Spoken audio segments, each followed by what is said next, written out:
శుక్లాంబరధరం విష్ణుం శశివర్ణం చతుర్భుజం ప్రసన్నవదనం ఛాయేత్ సర్వవిఘ్నోపశాంతయేత్.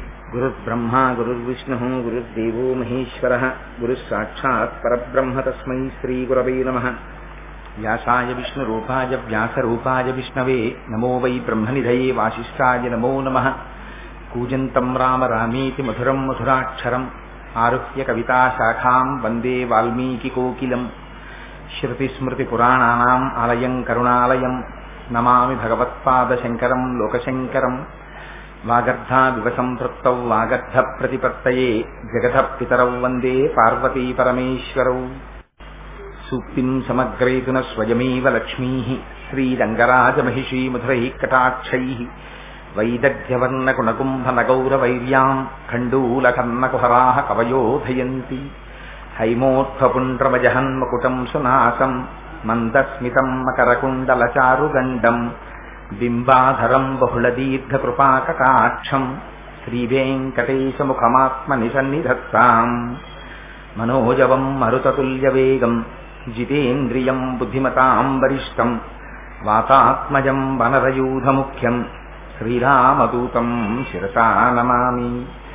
ఆపదామపహర్తారం దాతారం సర్వసంపదాం లోకాభిరామం శ్రీరామం భూయో భూయో నమామ్యహం.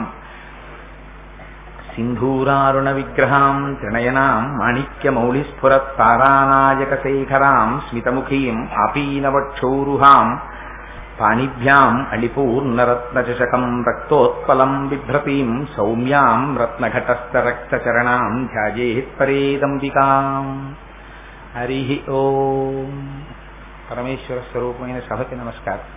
జగన్మాత అయినటువంటి లలితాపరాభట్టారిక యొక్క నిర్హేతుకమైన కృపావిశేషం చేత సౌందర్యలహరి మీద ప్రవచనాలు ప్రారంభం చేసి అనుకోకుండా ఇవాల్టి రోజు ఉదయం ఎందరో సువాసినులు, ఎందరో పెద్దలైనటువంటి వారు, వాళ్ళందరూ చక్కగా సశాస్త్రీయంగా ఎలా చెప్పామో అలా వచ్చి, ఎక్కడ నేను చాలా ఉండిపోయానంటే వీడెవడు, వీడి చెప్పడం ఏమిటి, మనం వినడం ఏమిటి, వీడి చెప్పాలా అని కాకుండా కేవలం ఒక్క మాట చెప్పినంత మాత్రాన ఎందరో జ్ఞానబుద్ధులు వయోవృద్ధులు కూడా పాపం చాలా సంప్రదాయంగా వచ్చి 4-5 గంటల సేపు ఎంత ఓర్పుగా కూర్చున్నారో ఇవాళ పూజలో. చక్కగా కూర్చుని చక్కగా నామాలు చెప్పి అంతసేపు పూజ చేసుకుని అంతమంది ప్రసాదం తీసుకుని వెడితే నిజంగా కన్నుల పండుగగా అమ్మవారు సహస్రశీర్ష అని ఇన్ని వదనములతో అమ్మ ఒక్కసారి కనపడుతోందా అనిపించింది. అందుకని ఇవాళ అక్కడ అమ్మవారి పూజ చేసినప్పుడు కలశలోకి నీరు పడతారు. అది పరమ పవిత్రమైనటువంటి జలం. ఆ జలములు తల మీద పడితే చాలు, అవి పరమ పవిత్రం చేస్తాయి. ఆ కలశ ఇక్కడికి తీసుకొచ్చి ఆ మామిడాకులతోటి మీ అందరి మీద కూడా జలాలు శిరస్సుల మీద సంప్రోక్షణ చేస్తారు. ఎక్కడ కూర్చున్న వాళ్ళు అక్కడే కూర్చుని ఉండండి, వాళ్లే వచ్చి మీ శిరస్సుల మీద చల్లుతారు. భగవంతుడి దయ వల్ల రాయవరపు జగన్నాథరావు మెమోరియల్ ట్రస్ట్ వారు, అందున మా రాయవరపు మృత్యుంజయరావు గారు, వారి తండ్రి గారి జ్ఞాపకార్థం అపారమైన పితృభక్తితో ఏర్పాటు చేసేటటువంటి కార్యక్రమాల్లో అంతర్భాగంగా ఈ సంవత్సరం 9 రోజుల పాటు సౌందర్యలహరి కార్యక్రమాల మీద ప్రసంగాలుగా జరగాలని ఒక నిర్ణయానికి వస్తే దానికి అమ్మవారి యొక్క అనుగ్రహంతోడే నేను 4వ రోజు ప్రసంగంలోకి ప్రవేశించాం. నేను మీకు ఎప్పటికప్పుడు చెప్తూనే ఉన్నాను ఒక విషయాన్ని. శంకర భగవత్పాదులు సౌందర్యలహరి రచించడంలో ఇది ఒక చోట కూర్చుని రాసినటువంటి శ్లోకములు కావవి.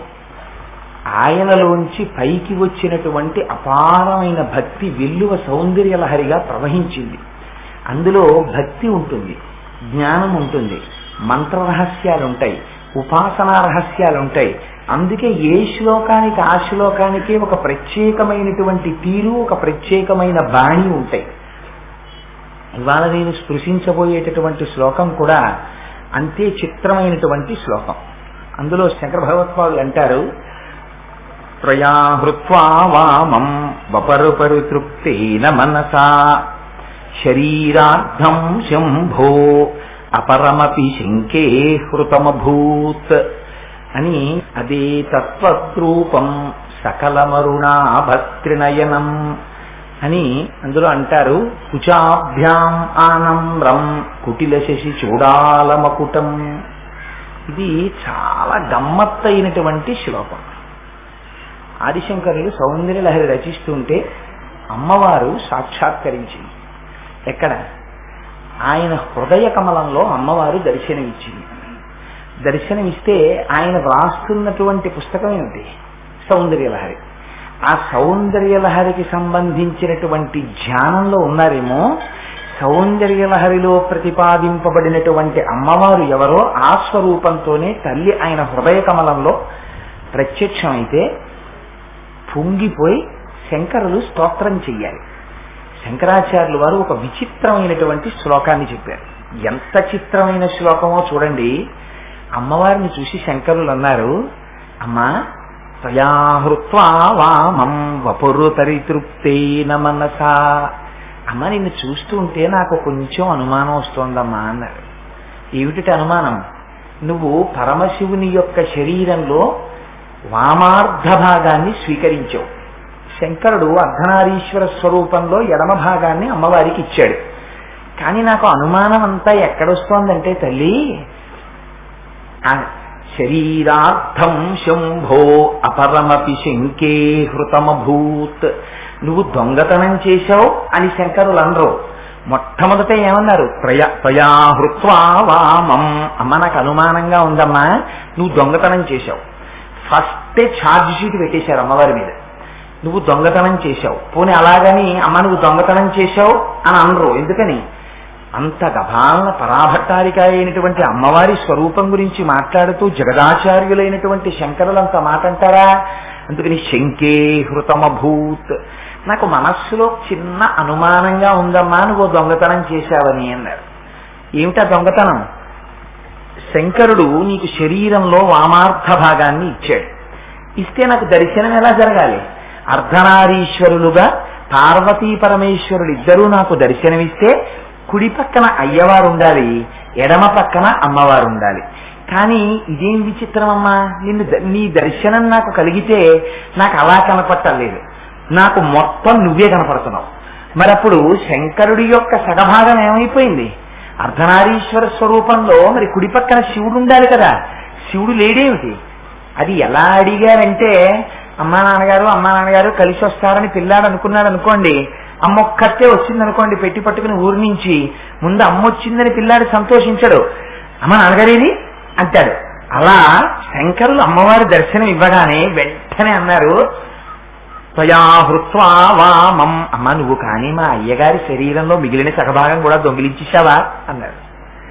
ఏమమ్మా మరి శరీరంలో కుడి భాగం శంకరుడు కనపడద్దు, అర్ధనారీశ్వర స్వరూపంలో కనపడటం లేదు అంటే నువ్వు దొంగతనం చేశావు అనకూడదు. అందుకని శంకే హృతమభూత్. నాకు కొంచెం అనుమానంగా ఉందమ్మా, నువ్వు తీసేసుకున్నావేమో, మిగిలిన సగభాగం కూడా దొంగిలించేశావేమో. దొంగిలించిన వస్తువుని ఎవరైనా ఏం చేస్తారు? దొంగిలించిన వస్తువుని చాలా జాగ్రత్తగా దాస్తారు. తనదైన వస్తువు ఎదురుగుండా ఉన్నా పర్వాలేదు, ఇంకోళ్ళ వస్తువు తీసుకెళ్లి దొంగిలించాం అనుకోండి, ఆ వస్తువు మన ఇంట్లో ఎదురుగుండా పెట్టామనుకోండి, ఆ వస్తువు గురించి తెలుసున్న వాళ్ళు ఎవరైనా వచ్చారనుకోండి, ఈ వస్తువు వారిది కదండి అని అడుగుతారు. ఒకవేళ అడగకపోయినా, ఏమండో మీ వస్తువు ఫలానా వారింట్లో నేను చూశానంటారు. అంటే వీరి దొంగతనం బయటపడిపోయినట్టే కదా. అందుకని బయట పెట్టకూడదు ఆ వస్తువుని, జాగ్రత్తగా లోపల దాచుకోవాలి.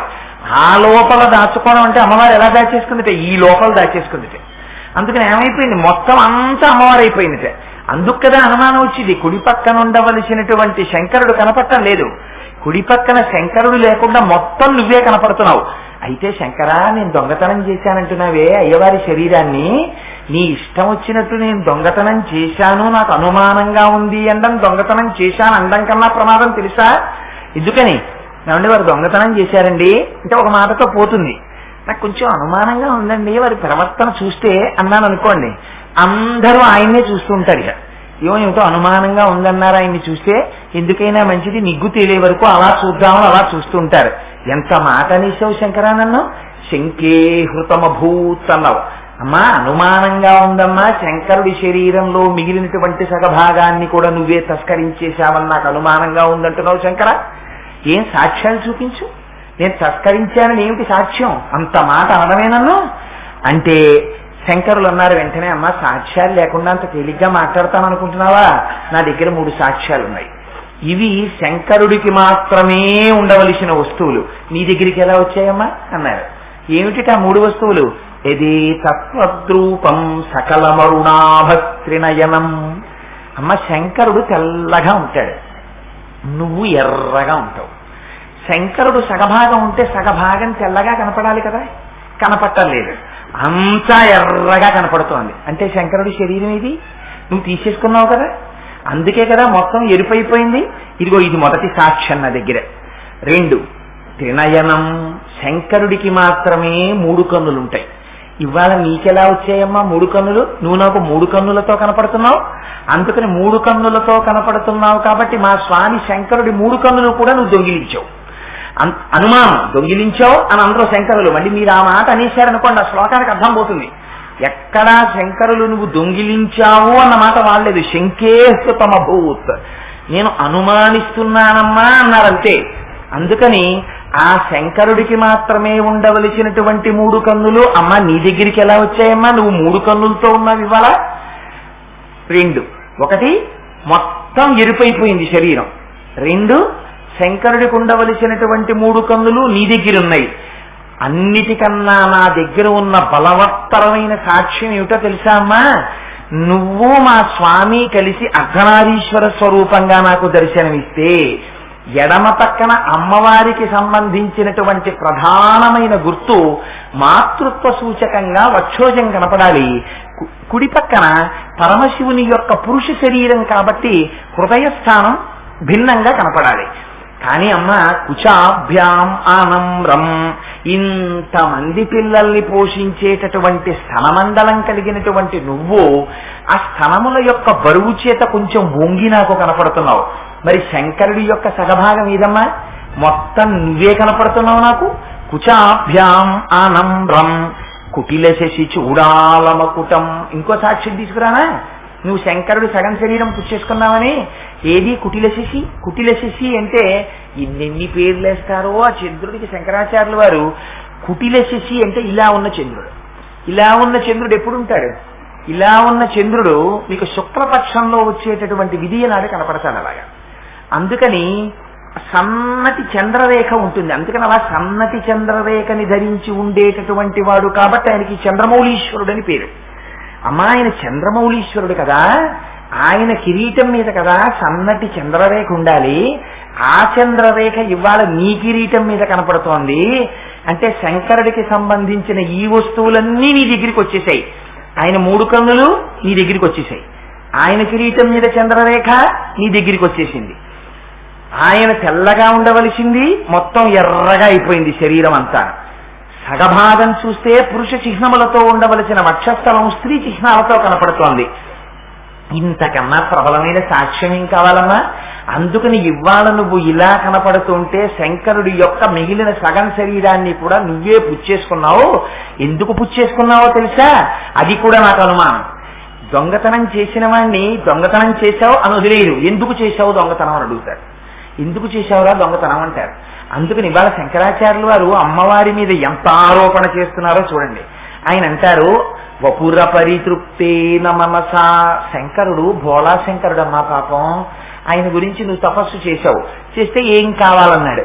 ఆలక శైల కుమారిక ప్రియపడి కోరిన సగము శరీరము ఇస్తివి 3 మూర్తులకు మూలము నీవే 3 మూర్తులకు ముఖ్యము నీవే దాతవు నీవే భ్రాతవు నీవే తల్లివి నీవే తండ్రివి నీవే పాలముంచుమిక నీట ముంచుమి నీ పాలపడి తినో పాల విలోచన అని ఆయన మీద మానస పూజ పాట పాడతారు. అలా పార్వతీదేవి తపస్సు చేస్తే ఆయన శరీరంలో సగ భాగాన్ని అమ్మవారికి ఇచ్చేశాడు. ఇచ్చేస్తే అమ్మా నా స్వామి అంత దయతో నీకు శరీరంలో సగ భాగం ఇచ్చాడే, నువ్వు తృప్తిగా అమ్మయ్యా మా ఆయన నాకు శరీరంలో సగ భాగం ఇచ్చారని తృప్తి పడద్దు. నీకు ఆ తృప్తి లేదు. లేక శంకరుడి మిగిలిన శరీరం కూడా ఆక్రమించేద్దామని దొంగిలించావని నాకు అనుమానం అమ్మా అన్నారు. ఈ ఛార్జ్ షీటు చాలా దారుణాతి దారుణమైన ఛార్జ్ షీటు. ఛార్జ్ షీట్లు పెట్టడంలో శంకరాచార్యులు వారు చాలా ప్రముఖమైనటువంటి సిద్ధహస్తులు. ఎందుకంటే ఆయన శివానంద లహరిలో కూడా శివుడి మీద పెట్టారు ఛార్జ్ షీటు. అందులో అంటారు శంకరా అసలు హంతకులకు హంతకుడివి నువ్వు, దొంగలకి దొంగవి నువ్వు, అందరికన్నా దూరంగా ఊరు చివర దాక్కునేవాడివి నువ్వే అన్నారు. అదేమిటో ఆదిశంకర అంత మాట అన్నావు అని పరమశివుడు అంటే అన్నారు, ఏ నా దగ్గర సాక్ష్యాలున్నాయి ఇలా అనడానికి. నువ్వు ఏనుగు చర్మం కట్టుకున్నావు, గజాసురుణ్ణి చంపేసి ఆ ఏనుగు చర్మాన్ని ఒలిచి కట్టుకున్నావా లేదా అంటే నువ్వు చేసినటువంటి హత్యకి రుజువు ఇంతకన్నా ఏం కావాలి? నువ్వు కట్టుకున్న ఏనుగు చర్మం రుజువు. నువ్వు వ్యాఘ్రాన్ని చంపావు, పులిని చంపి దాని తోలు ఒలిచి మీదేసుకున్నావు. ఒక పులిని చంపినటువంటి దానికి ఇది సాక్ష్యమా కాదా? పోనీ రెండూ చేశావు. ఏనుగుని చంపడానికి సిద్ధపడినటువంటి సింహంలా ఇవాళ నాకు ఎలా కనపడుతున్నావో తెలుసా? ఒక ఏనుగుని ఒక పులిని చంపేసినటువంటి సింహం ఇంకో జింకని కూడా పట్టుకు తినడానికని ఎగబడి ఒక జింకని పట్టుకున్న సింహం ఎలా ఉంటుందో నాకు అలా కనపడుతున్నావు నువ్వు. ఎందుకని? శంకరుడికి ధ్యాన శ్లోకం ఒకటి ఉంది. ధవలవపుషం ఇందోర్ మండలే సన్నివిష్టం భుజగవలయహారం భస్మదిగ్ధాంగమీశం మృగయ పరశుపాణిం చారుచంద్రార్థమౌళిం హృదయ కమల మధ్యే సంతతం చింతయామి. ఆయన ఒక చేత్తో హరిణాన్ని పట్టుకుంటారు, లేడీని. ఏం స్వామి ఆ చేతిలో లేడీని పట్టుకుని నిన్ను చూస్తూ ఉంటే నువ్వు ఇదిగో ఇన్ని హత్యలు చేసి ఇన్ని దొంగతనాలు చేసి ఊరు చివర మంచు పర్వతాలకున్నటువంటి గుహలలో దాక్కునే వేటగాడివని నాకు అనిపిస్తోందన్నారు. నువ్వు సింహాన్ని అనిపిస్తోందన్నారు. నువ్వు పంచాస్యాన్ని అనిపిస్తోందన్నారు. పంచాస్యం అంటే 5 ముఖములున్నది. అదే సజ్జోజాత అఘోర తత్పురుష వామదేవ ఈశానములనేటటువంటి 5 ముఖములు కలిగినటువంటి పరమశివుణ్ణి నిందాస్తుతి చేశారు శంకరాచార్యుల వారు. అంటే పైకి స్తోత్రం, కానీ లోపల మాత్రం పైకి చూస్తే ఏదో నింద చేస్తున్నట్టు ఉంటుంది. పరమశివుణ్ణి పట్టుకుని నిందిస్తున్నారా అన్నట్టుగా ఉంటుంది. లోపల మాత్రం ఆయనకి సంబంధించి గొప్ప వైభవోపేతంగా ఆయన్ని వర్ణిస్తున్నారు. అలా ఇవాళ అమ్మవారి దగ్గరికి వచ్చి అంటారు శంకర్లు, అమ్మ నిన్ను చూస్తే నువ్వు దొంగతనం చేశావని అనుమానంగా ఉందమ్మా అన్నారు. అయితే చిత్రం ఏమిటంటే ఈ శ్లోకాన్ని మీరు వేరొక అర్థంలో వచ్చి చదవడం మొదలు పెట్టారనుకోండి, ఎందుకు శంకరాచార్యులు వారు ఈ మాట అన్నారు అని మీరు ఆలోచిస్తే ఇందులో గొప్ప రహస్యాలు బయటకు వస్తాయి. ఇది స్తోత్రం. పైకి ఏమీ తెలియనట్టు ఈ మాటలు అంటారు. ఈ మాటలు అని ఊరుకున్నారనుకోండి, మీరు శ్లోకాన్ని అలా చదివేశారనుకోండి, శ్లోకం చదివితే ఏముంటుంది? ఇదే ఉంటుంది అంతే.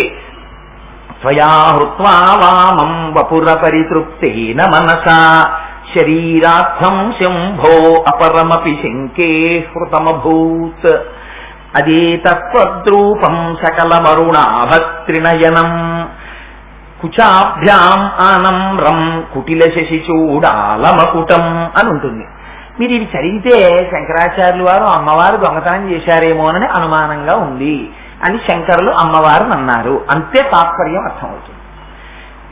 అప్పుడు మీ మనస్సు ఏం చెయ్యాలి? ఇంకా ఆది శంకరాచార్యులు వారు సౌందర్యలహరిలో అమ్మవారిని స్తోత్రం చేస్తూ, అమ్మ శంకరుడి శరీరార్థ భాగాన్ని నువ్వు తస్కరించావేమోనని అనుమానంగా ఉందమ్మా అంటారా శంకరాచార్యులు వారు? ఎందుకన్నారు ఈ మాట అని ఆయన ఏమేమి సాక్ష్యాలు పెట్టారో మీరు తీసుకోవాలి, ఒక్కొక్క సాక్ష్యం. ఇప్పుడు మిమ్మల్ని శంకరాచార్యులు వారు ఏం చేస్తారంటే ఒక జడ్జి హోదాలో కూర్చోబెడతారు. జడ్జి ఏం చేస్తాడు? అటువైపు సాక్ష్యాలు వింటాడు, ఇటువైపు సాక్ష్యాలు వింటాడు. తన బుద్ధితో ఆలోచిస్తాడు, ఏది నిజమో ఆలోచించి నిర్ణయం చేస్తాడు. అలా ఇప్పుడు మిమ్మల్ని కాసేపు ఆలోచించేటట్టు చేస్తారు శంకరాచార్యుల వారు. ఇలా మీరు ఆలోచించారనుకోండి, ఏమవుతుంది? ఆ రూపం మీద మీ దృష్టి కేంద్రీకృతం అవుతుంది. మీ దృష్టి అమ్మవారి యొక్క రూపం మీద కేంద్రీకృతం అయిందనుకోండి, మీకు తెలియకుండానే అపారమైనటువంటి ఫలితం ఒకటి వస్తుంది. ఏమిటా ఫలితం? ఎందుకు శంకరాచార్యుల వారు ఈ శ్లోకంలో ఆ ప్రయోగం చేశారు? ఇప్పుడు మీకు అటువైపు నుంచి వివరణ తీసుకెడతాను చూడండి. శంకరులు ఏమన్నారు? అమ్మా నీకు ఎడమ పక్క భాగం శివుడు ఇచ్చేశాడు, కానీ కుడి పక్క భాగం కనపట్టలేదు, నువ్వు ఆ భాగాన్ని కూడా తస్కరించావేమోనని అనుమానంగా ఉందమ్మా అన్నారు. అలా అనుమానించడానికి ఏమిటి నీ దగ్గర సాక్ష్యాలు అంటే, మొట్టమొదటి సాక్ష్యం శంకరాచార్యులు వారు ప్రవేశపెట్టినటువంటిది ఏమిటి అంటే, మొత్తం శరీరం అంతా ఎర్రగా ఉంది. ఇదే కదా, అమ్మవారు ఎర్రగా ఉంటుంది, అయ్యవారు తెల్లగా ఉంటారు. మొత్తం శరీరం ఎరుపు ఎందుకు ఎక్కింది? శంకరుడు తెలుపుగా ఉండాలి కదా. అంటే ఇందులో శంకరాచార్యుల వారు ఒక గొప్ప రహస్యాన్ని చెప్తున్నారు. ఇది మీరు చాలా జాగ్రత్తగా వినాలి. ఇది మీరు విన్నారనుకోండి, ఆ ఎరుపు ఏమిటో మిమ్మల్ని ఉద్ధరిస్తుంది. ఈ ఎరుపు చెప్పడానికే ఒకటికి 10 మాటలు వ్యాస భగవానుడు అమ్మవారు ఎరుపు అమ్మవారు ఎరుపు అమ్మవారు ఎరుపు అంటారు. మీరు చూడండి, అమ్మవారు ఆవిర్భవించే ముందు ఉజ్జద్భాను సహస్రాభా చతుర్బాహు సమన్విత అంటారు. 1000 మంది సూర్యులు ఒక్కసారి ఉదయిస్తే ఎలా ఉంటుందో అంతటి ఎర్రతనం ఆకాశం అంతా వచ్చేసింది అంటారు. సదోదిత అరుణాదిత్యపాతల. అమ్మవారి గురించి ఎక్కడ చెప్పినా రక్తం లేకపోతే దానిమ్మ గింజ ఇలాంటి వాటినే ఉపమానాలుగా వేస్తారు. అన్ని ఎరుపు చెప్తారు. ఇక్కడ శంకరాచార్యుల వారు కూడా మొత్తం ఎరుపు రంగే కనపడుతోందన్నారు. ఎందుకు ఆ మాట అన్నారో రహస్యం ఏమిటో చూడండి. మీకు అసలు కిరణముల యొక్క రంగు తెలుపు. మీరు రెండింటిని ప్రపంచంలో రంగులని పిలవకూడదు. ఏవవి? తెలుపు రంగు కాదు, నలుపు రంగు కాదు. చాలా జాగ్రత్తగా వినాలి. అందుకే స్ఫటికలింగాన్ని అర్చన చేస్తారు పీఠాధిపతులు. స్ఫటికలింగం ఏం చేస్తుంది? తెల్లగా ఉంటుంది. తెలుపు రంగు కాదు, నలుపు రంగు కాదు. తెలుపు ఏం చేస్తుందంటే అన్ని తెలుపులో ఉంటాయి. ఆ తెలుపులో ఎన్ని రంగులు ఉంటాయి? 7 రంగులు ఉంటాయి. మనం చిన్నప్పుడు నేర్చుకుంటాం. విబ్జిఆర్ అని, violet, IndiGo, blue, green, yellow, orange, red అని 7 రంగులు ఉంటాయి. ఈ 7 రంగులు తెల్లటి కిరణంలోంచి విడివిడిపోతాయి. ఎప్పుడు విడివిడిపోతాయి? మీరు చాలా జాగ్రత్తగా గమనించాలి. 7 రంగులలోనూ కూడా చిట్ట చివరి రంగు అయినటువంటి 6 ఉంది చూసారా, రెడ్, ఎరుపు. ఎరుపు ముందు విడివడుతుంది. ఎరుపు ముందు విడివడిపోగానే మిగిలిన 6 రంగులు విడిపోతాయి. విడిపోయి 6 రంగులు వచ్చేస్తాయి. ఈ ఎరుపు విడివడడం అంటే ఏమిటో తెలుసా అండి? తెలుపు పరమశివుడు. పరమశివుడు అంటే కేవల ఆత్మస్వరూపుడు. ఆయన ఏమి కదలడు. అందుకే ఎప్పుడు లింగస్వరూపి అయి తనలో తాను రమించిపోతూ ఉంటాడు.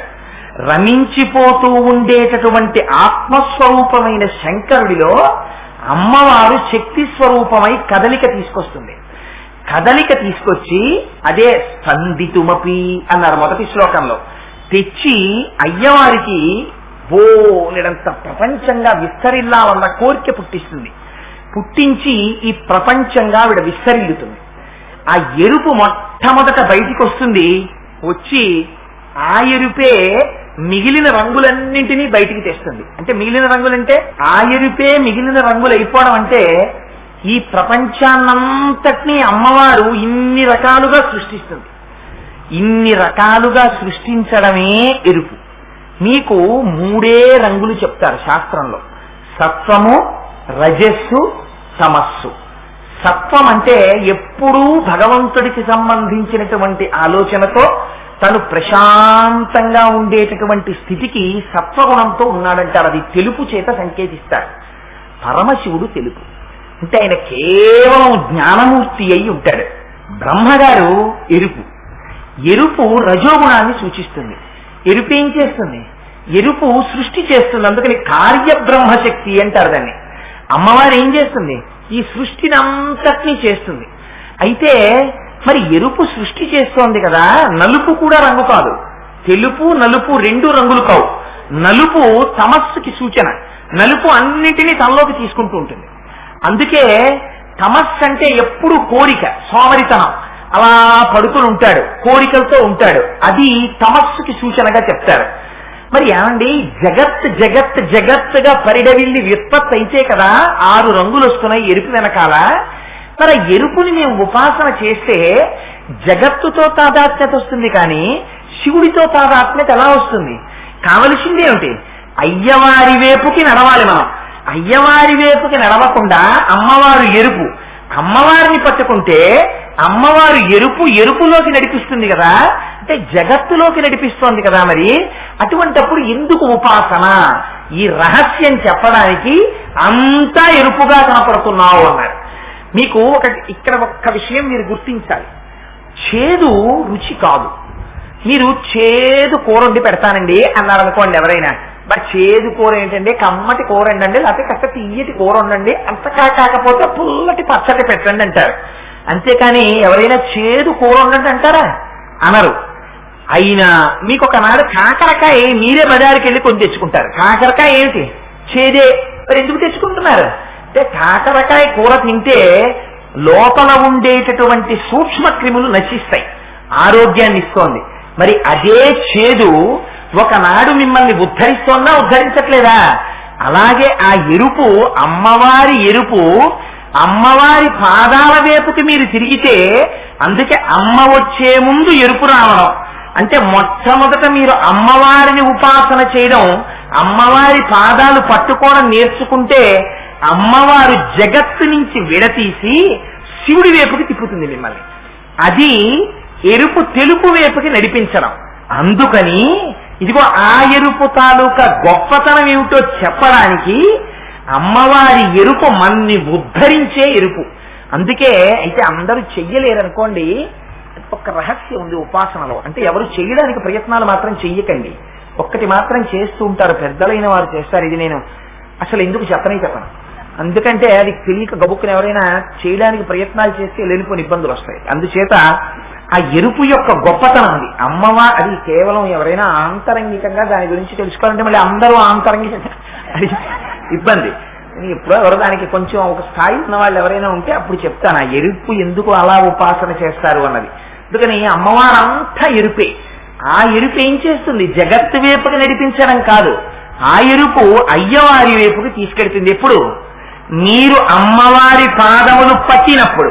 ఆవిడే జగత్తు కనుక ఆవిడ ఏం చెప్తుందంటే, అబ్బాయి జగత్తు ఏం లేదురా, ఇది పిచ్చారా, జగత్తు లేదు నాన్న, ఆత్మయే ఉన్నది అని ఆవిడ ఏం చేస్తుందంటే తను తప్పుకుంటుంది. తప్పుకుని ఏం చేస్తుంది? శివశక్తి ఐక్యరూపిణి లలితాంబిక అమ్మవారు తీసుకెళ్లి అయ్యవారి చేతిలో చేయి పెట్టేస్తుంది. పెట్టేసేటప్పటికి ఏమవుతుంది? అయ్యవారితో కలుపుతుంది. ఇలా కలపడమే శివశక్తి ఐక్యరూపిణి. ఇదే ఎరుపుకి ఉండేటటువంటి అంతరార్థం. అందుకని ఇవాళ శంకరాచార్యుల వారు అమ్మ నువ్వు అంతా ఎరుపుగా కనపడుతున్నావు అండం, అమ్మవారికి అందుకే ఎర్రటి వస్త్రం అంటే ఇష్టం. శంకరాచార్యుల వారు అమ్మ నువ్వు ఎర్రగా కనపడుతున్నావు అండం అంటే అనేశారు. అసలు అమ్మవారి స్వరూపం ఏమిటి? అమ్మవారి స్వరూపమే ఎరుపు. సింధూరారుణ విగ్రహం ఆ శ్లోకాన్ని ఇలా మార్చారు శంకరాచార్యుల వారు. అందుకని అమ్మ నువ్వు అంతా ఎర్రగా కనపడుతున్నావు, అమ్మగా ఎర్రతనం కనపడడం, అయ్యగారి వైపుకి తిప్పడం, ఈ ఉపాసన రహస్యాన్ని చెప్తున్నారు. అందుకని అమ్మని ఎర్రతనంగానే ఉపాసన చెయ్యాలి. సరే, అందుచేత అమ్మ నువ్వు అంతా ఎరుపుగా కనపడుతున్నావు, అది మొట్టమొదటి ఆరోపణ. రెండవ ఆరోపణ ఏమిటి? అమ్మ శంకరుడికి సంబంధించినటువంటి 3 కన్నులు నీ దగ్గర కనబడుతున్నాయి. పరమశివుడికి ఒక పేరుంది, ఏమిటది? త్రయంబకుడు అని పేరు ఆయనకి. అందుకే మృత్యుంజయ మహామంత్రం చెప్పినా కూడా ఓం త్రయంబకం యజామహే సుగంధిం పుష్టివర్ధనం అంటాం. చిత్రం ఏమిటో తెలుసా అండి? అమ్మవారికి ఏముంటాయో అయ్యవారికి అవే ఉంటాయి. ఆయన త్రయంబకుడు, 3 కన్నులు ఉన్నవాడు. ఆవిడ కూడా 3 కన్నులు ఉన్నది. ఆయన సుగంధి, మంచి వాసన వస్తుంటాడు. అమ్మవారి జుట్టు కూడా మంచి సువాసన వస్తూ ఉంటుంది. నిన్నటి రోజున చెప్పాను కదా, ఇక్కడ మంత్రం ఏముందో అక్కడ అదే ఉంటుంది. ఇద్దరిది ఒకటే అయి ఉంటుంది, ఇద్దరు ఒకటై ఉంటారు. అది రహస్యం. ఇద్దరిలా కనపడతారు, ఒకటవుతారు.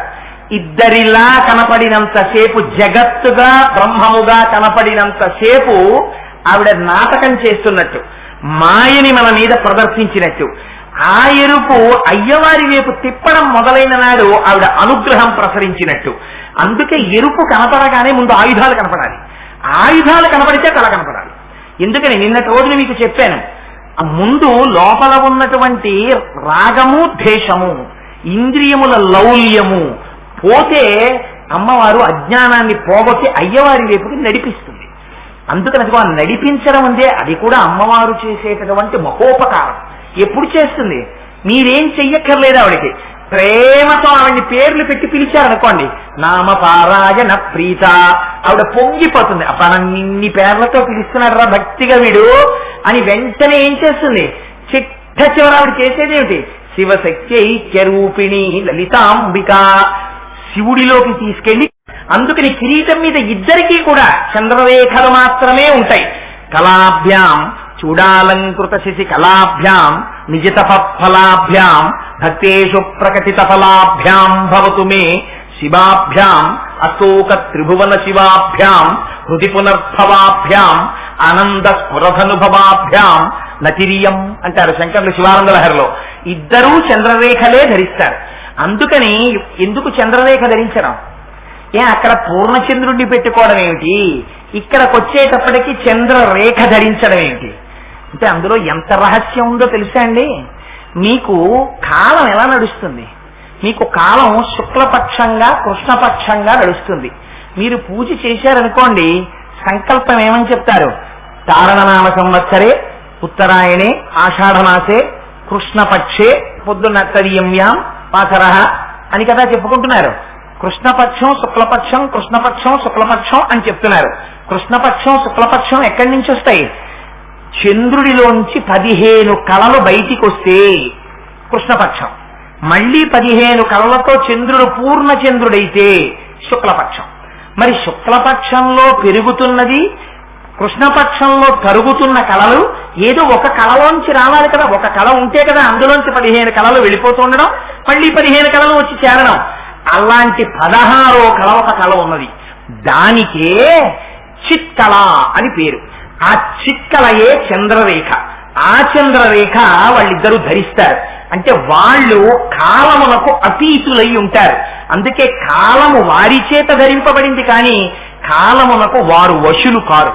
అందుచేత అమ్మా, పరమశివుని యొక్క తల మీద ఉండవలసినటువంటి చంద్రరేఖ నీ తల మీదకి వచ్చింది ఏమిటమ్మా అంటే, ఇద్దరూ చంద్రరేఖలు ధరించిన వారే. శివుడికి శివశక్తికి తేడా లేదు.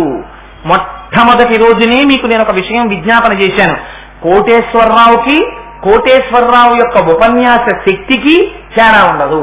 కోటేశ్వరరావు గారు మీరు ఇంట్లో ఉండండి, మీ కంఠం బాగోలేదు అంటున్నారు కదా, మీ ఉపన్యాస శక్తిని ఇక్కడికి పంపించండి అని మీరు అన్నారనుకోండి, నేను మా ఇంట్లో ఉంటే నా ఉపన్యాస శక్తి ఇక్కడికి వస్తుందా? రాదు. నేను ఉంటేనే నా ఉపన్యాస శక్తి ఉంటుంది. అలా శివుడు ఒక చోట శివశక్తి ఒక చోట ఉంటాయా? ఉండవు. శివుడు శివశక్తి కలగలిసి ఉంటాయి. అందుకని ఆ కలగలిసి ఉండేటటువంటి స్వరూపం ఇద్దరి ఆభరణములు ఒకటే అయి ఉంటాయి. అందుకని అయ్యవారి తల మీద ఉండవలసినటువంటి చంద్రరేఖ ఇవాళ అమ్మవారి యొక్క తల మీద కనపడుతోంది, కిరీటం మీద. సరే, అక్కడ వరకు బాగుంది. మరి కుచాభ్యాం ఆనమ్రం, అమ్మా నువ్వు వక్షోజములతో ఉంటావు కదా, అందుకని ఇవాళ శంకరుడు కనపడకుండా నువ్వు వక్షోజములతో దర్శనమిస్తున్నావు నాకు. పైగా ఇలా ముందుకు వంగి పాలిండ్ల యొక్క భారం చేత దర్శనమిస్తున్నావు. కుడి పక్కన శివుడు కనపట్టలేదు, పురుష సంబంధమైనటువంటి వక్షస్థల చిహ్నములు కనపట్టలేదు అన్నారు శంకరులు. ఇది అసలు రహస్యమంతా ఇక్కడ ఏమిటో తెలుసా అండి? అమ్మవారిని శంకరాచార్యుల వారు ఏమన్నారు? నాకు కొంచెం అనుమానంగా ఉందమ్మా, దొంగతనం చేశావని అని కదా అన్నారు. అసలు నిజంగా దొంగతనం చేసింది అమ్మవారా? నిజంగా దొంగతనం చేసిన వాడు శంకరుడా? అసలు నిష్పక్షపాతంగా మాట్లాడాలనుకోండి, మా అమ్మ మహాపతివ్రత. మా అమ్మ శక్తులన్నీ తీసుకుని మా అయ్యగారు లేనిపోని పేర్లన్నీ ఆయన తగిలించుకున్నారు. అసలు మూడో కన్ను ఆయనది ఆవిడిది కూడాను, ఒకళ్ళది కాదు కదా. ఇందాక నుంచి చెప్తున్నాను కదా, ఇద్దరిది మూడో కన్నని. అయినప్పుడు మూడో కన్ను తెరిస్తే మన్మధుడు కాలిపోయాడు. కాలిపోతే కామదహనుడు అన్న పేరు శంకరుడికి మాత్రమే వచ్చింది. మా అమ్మకి ఇచ్చారా పేరు? కాముణ్ణి కాల్చేసింది అమ్మవారని చెప్పి పేరు ఇచ్చారా? ఇవ్వలేదు. సగం ఫలితం మా అమ్మకి రావాలి, అక్కడ ఇచ్చారా? ఇవ్వకుండా సగం ఫలితం, పూర్తి ఫలితం పట్టుకెళ్లి శంకరుడు ఖాతాలో వేసేశారు. పైగా యమధర్మరాజు గారు శివలింగాన్ని కౌగిలించుకున్నటువంటి మార్కండేయుడి మీద పాశం వేస్తే చంద్రశేఖర చంద్రశేఖర చంద్రశేఖర పాహిమాం అని పిలిచారని ఆ రోజున శంకరుడికి కోపం వచ్చి ఏ కాలుతో తన్నాడు? ఎడమ కాలుతో తన్నాడు. తంతే వక్షస్థావనమంతకస్య కఠినాపస్మార సంవర్ధనం భృత్పర్యటనం నమత్సురశిర కోటీర సంఘర్షణం కర్మీదం మృదులస్య తావక పద ద్వంద్వస్య గౌరీపతే మచ్చేతోమడి పాదుకా విహరణం శంభో సదాంగీకురు అన్నారు. ఇదే శంకరాచార్యులు వారు శివానంద లహరిలో. అది వక్షస్థలాన్ని ఆనాడు నీ కాలు ఎంత కందిపోయిందో అన్నారు. ఎడమవైపునున్నది ఎవరు? మా అమ్మ ఉంది. ఉన్నప్పుడు ఎడంకాలు ఎవరిది? మా అమ్మది. మా అమ్మ కాలుతో తన్నింది. మా అమ్మకి రావాలా కీర్తి? శంకరుడికి వెళ్ళాలా? యముణ్ణి తన్నాడన్న కీర్తి అయ్యవారిది. తన్నిందేమో మా అమ్మ కాలు. మా అమ్మ పుచ్చుకుంది ఆ కీర్తి, పోన్లే ఆయనకి కీర్తి వస్తే నాకు వచ్చినట్టు కాదేంటి అని ఆయనకు వదిలేసింది. కానీ ఆవిడ మీద ఆరోపణలు మాత్రం ఆవిడ మీద చేశారు. అమ్మ 3వ కన్ను అట్టుకొచ్చేశావు, అమ్మ చంద్రరేఖ అట్టుకొచ్చేశావు, అసలు దొంగతనం మా అమ్మదా మా అయ్యదా అంటే ఇలా చెప్పినా తప్పే అన్నారు శంకరాచార్య. ఓరి వెర్రాడా, అమ్మ అయ్యా అని 2 లేరురా, ఉన్నదొకటే. ఎందుకని నువ్వు ఇలా ఆరోపణలు చేస్తే ప్రపంచంలో అందరూ హంతకులే. అమ్మ పిల్లాన్ని ఒళ్ళో పడుకోబెట్టుకుంటుంది, చంటి పిల్లాడు. ఇలా అనని అమ్మనొక దాన్ని నాకు చూపించండి. ఆ పిల్లాన్ని పడుకోబెట్టుకుని ఇంట్లో ఎవ్వరు ఉండరు, వాడు ఒక్కడే, వాడికి ఏం తెలియదు, వాడు భోజనములు నవ్వుతూ ఉంటాడంతే. వాడిని పట్టుకుని నాన్న నీ ముక్కు కొరికేస్తాను, నీ చెవులు కొరికేస్తాను, నీ నోరు కొరికేస్తాను, నీ బొజ్జ కొరికేస్తాను, నిన్ను కొరుక్కు తినేస్తానంటుంది. చంపడమే కాదు కొరుక్కు తినేస్తానంది కొడుకుని. Attempt to murder plus human బాడీని కన్జ్యూమ్ చేసేయడానికి ప్రయత్నం కింద ఎవరైనా ఆ బయట విన్న వాళ్ళు వెంటనే పోలీస్ కేసు రిజిస్టర్ చేసేసి ఈవిని పట్టుకెళ్ళిపోతున్నారు ఏంటి? అలా ఏం పట్టుకెళ్ళిపోరు. ఆ పిల్లాన్ని అమ్మ గట్టిగా వక్షస్థలానికి అదుముకుంటుంది. అదుముకుంటే పిల్లాడు కనపడ్డావు. అమ్మ ఏదైనా ఇబ్బంది వచ్చిందనుకోండి, మీరు ఎప్పుడైనా చూడండి బస్సులో వెళ్ళిపోతుంటారు పొద్దున్నే తిరుమల కొండ మీదకి, మంచి చలిగాలు వస్తుంటుంది శరత్కాలంలో. పిల్లలు అమ్మకి ఒంటికి హాయిగా హత్తుకుని వెచ్చగా ఉండి బుర్రొక్కటి బయటికి పెట్టి ఇలా చూస్తుంటారు. అమ్మ అద్దం వేసేసి ఆ పమిట కొంగు కప్పేసి కనపడకుండా గట్టిగా దాచేసుకుంటుంది. అలా పిల్లాన్ని దాచేసినప్పుడు అమ్మ నీ దగ్గర పిల్లాడు ఉండాలి, ఆ పిల్లాడు కనబట్టలేదు, పిల్లాడి కళ కనబట్టలేదు, కాబట్టి ఆ పిల్లాడి శరీరం కూడా నువ్వే దొంగిలించావు అని ఎవరైనా వెంటనే ఛార్జ్ షీట్ రాసేస్తారేంటి? దాని మీద రాసేయరు. అమ్మ తనలో దాచేసుకోవడం పిల్లాన్ని ఎంత ప్రేమో, భార్య భర్తని తనలో దాచేసుకోవడం అంత ప్రేమ. అందుకని వాళ్ళిద్దరు జగత పితరౌ వందే పార్వతీ పరమేశ్వరవు. ఇప్పుడు ఏమైంది? అమ్మలో అయ్య కలిసిపోయారు. కలిసిపోయి అమ్మ ఒక్కటిగానే దర్శనమిస్తున్నారు. దర్శనం ఇవ్వడంలో శంకరాచార్యుల వారికి ఏం కనబడుతోంది? అమ్మలో అయ్యవారు కనబడుతున్నారు. ఇది విచిత్రం. పొద్దున్న మనం ఏం పెట్టాం పూజలో? అమ్మవారిని ఒక్కరినే పెట్టాం. ఆ మాట మీరు అనొచ్చా? అదేంటండి అమ్మవారిని ఒక్కరినే పెట్టాం మనం? పూజ మంత్రపుష్పం అయిపోయిన తర్వాత ఏమన్నాం? తన్నో రుద్ర ప్రచోదయాత్. అక్కడ ఉన్నారా శివుడు? మీరు పెట్టలేదుగా. పెట్టకుండా మరి తన్నో రుద్ర ప్రచోదయాత్ అని ఎలా అడిగారు? అడిగితే చూడగలిగిన కన్నుంటే జ్ఞానముంటే శివుడు శక్తి అని 2 లేవు. పాలు పాల తెలుపులా, చంద్రుడు చంద్రుడి కాంతిలా, నీరు నీటి రుచిలా, దీపము దీప ప్రభలా శివశక్తులు 2 కలిసిపోయి ఉన్నాయి. అందుకే శివుడు పెట్టుకునేటటువంటి ఆభరణాలన్నీ అమ్మవారి మీద ఉంటాయి. అమ్మవారిలో అయ్యవారు ఉంటారు, అయ్యవారిలో అమ్మవారు ఉంటారు. ఎలాగో తెలుసా అండి? ఏమండి మరి అమ్మవారిలో అయ్యవారు ఉన్నారని ఇక్కడ మీరు సమర్థించేశారు. మరి అయ్యవారు ఒక్కరే కనబడి అమ్మవారు కనబడింది చూపించండి మీరు నాకు అనొచ్చు. మీరు నటరాజస్వామి ఏమిటి చిదంబరంలో? చిదంబరంలో నటరాజు ఒక్కరే ఉంటారు బయట, శివకామ సుందరి లోపల ఉంటుంది. నటరాజు బయటికి వచ్చి నాట్యం చేస్తున్నాడంటే, సృష్టి స్థితి లయ కారకుడు అయ్యాడంటే లోపల అమ్మవారు శక్తి స్వరూపంగా ఉండి చేయిస్తోంది. శక్తి కనపడదు, పైన జరిగేటటువంటి పరిపాలన కనపడుతుంది. ఫ్యాన్ తిరగడం కనపడుతుంది, ఫ్యాన్ ని తిప్పుతున్నటువంటి విద్యుత్ కనపడుతుందా? కనపడదు. అందుకని నటరాజు కనపడతారు. నటరాజు యొక్క శివకామ సుందరి లోపల ఉంటుంది గుళ్ళో. అందుకని ఇప్పుడు శివకామ సుందరి ఎక్కడుంది? నటరాజు యొక్క నాట్యంలో ఉంది. మీరు చూడగలిగితే అయ్యవారిలోనే అమ్మవారు ఉంది, ఇక్కడ అమ్మవారిలోనే అయ్యవారు ఉంది. ఒక్కొక్క చోట అయ్యవారు అమ్మవారు కలిసి కనపడతారు. ఎలా? అర్ధనారీశ్వరుళ్ళ. ఇలా మనం కనపడగలమా? మనం కనపడలేము. అలా ఎవరు కనపడగలరు?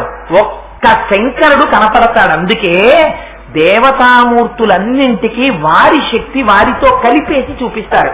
బ్రహ్మగారు తన భార్యని నాలుక మీద పెట్టుకుంటాడు. అదేమిటండి? ఎవరైనా మా ఆవిడంటే నాకు ఎంతో ప్రేమ అనుకోండి, నేను ఉపన్యాసానికి వచ్చేటప్పుడు నాలుక మీద ఎట్టుకుని మా ఆవిడ్ని తెచ్చుకున్నాను అనుకోండి, వీడు పిచ్చాడా వెర్రాడా అంటారు. అసలు ఎలా మోస్తాను? మరి బ్రహ్మగారు ఎలా మోస్తున్నారు? సరస్వతీదేవిని శ్రీ మహావిష్ణువు గుండెల్లో పెట్టుకున్నారు.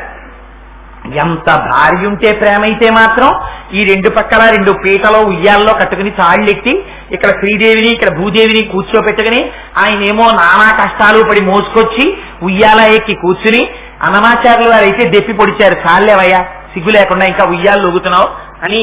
ఆయన ఉయ్యాల లూగుతుంటే 2 భార్యల్ని పెట్టుకుని ఉభయనాంచారులతోటి సహస్ర దీపాలంకార సేవలో నాకు అర్థమైపోయింది, నీకు ఇంకా చంటి పిల్లాడిలాగా ఇద్దరు భార్యల్ని పక్కన ఇట్టుకుని పిల్లలందరం మేము కూర్చుంటే షష్ఠి పిల్లలందరూ అమ్మని నాన్నగారిని చూద్దామని వచ్చారనుకోండి, పిల్లలందరితోటి అమ్మా నాన్నగారు మాట్లాడితే ఆ వయస్సు వచ్చాక అందంగా ఉంటుంది, కానీ పిల్లలందరినీ ఒరే చక్కగా కూర్చోండి అమ్మా నాన్నగారు పక్క పక్కన ఉయ్యాలు ఎక్కి కూర్చుని ఒకళ్ళ మీద పడిపోతూ ఒకళ్ళ మీద ఒకళ్ళు పడిపోతూ ఉయ్యాలు లూగారు అనుకోండి, ఎలా ఉంది? ఏడు మా అమ్మా నాన్నగారు అసహ్యంగా 70 వయసు వచ్చి అనిపిస్తుంది.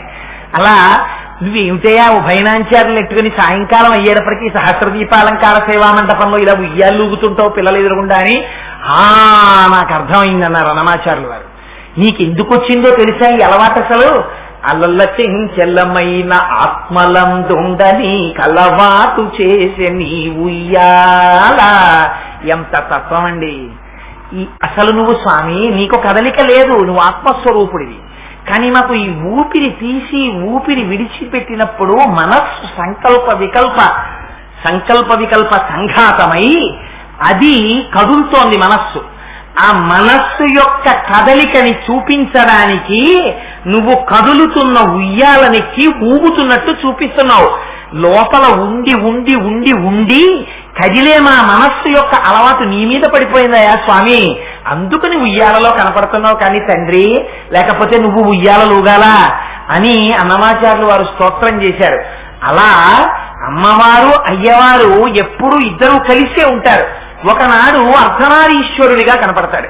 కనబడినప్పుడు శివుడు సగభాగం ఉంటాడు, అమ్మవారు సగభాగం ఉంటుంది.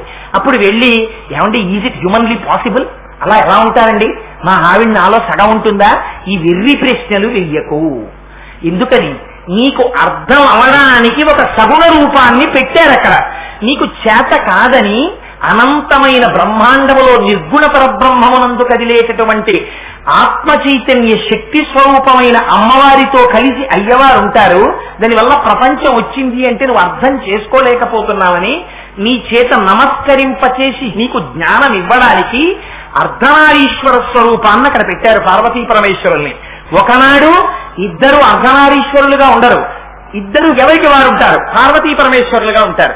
ఒకనాడు అర్ధనారీశ్వరులుగా ఉంటారు, ఒకనాడు అమ్మవారు ఆయనలోకి వెళ్ళిపోయి కేవలం దక్షిణామూర్తిగా ఆయన ఒక్కడే కూర్చుంటాడు. ఒకనాడు అమ్మవారు ఉన్న లోపల కూర్చుని అయ్యవారు బయట పరిపాలన చేస్తూ కనబడతాడు నటరాజుగా. ఒకనాడు అమ్మవారు పరిపాలన చేస్తూ ఉంటుంది, తాను ఏకాంబరేశ్వరుడై లోపల కూర్చుంటాడు కంచిలో కామాక్షిగా. కామాక్షి అమ్మవారి దర్శనం అందుకే అంత శక్తివంతం. కామాక్షి అమ్మవారు ఏం చేస్తుంది? పరబ్రహ్మ స్వరూపము, కకారము మకారము అచ్చులుగా కలది. మకారం అంటే విష్ణుశక్తి అయిన లక్ష్మి, కకారం అంటే బ్రహ్మశక్తి అయినటువంటి సరస్వతి. ఇద్దరిని 2 కన్నులుగా పెట్టుకున్నటువంటి అమ్మ ఎవరో ఆవిడ కామాక్షి, ఒక పరబ్రహ్మ స్వరూపం.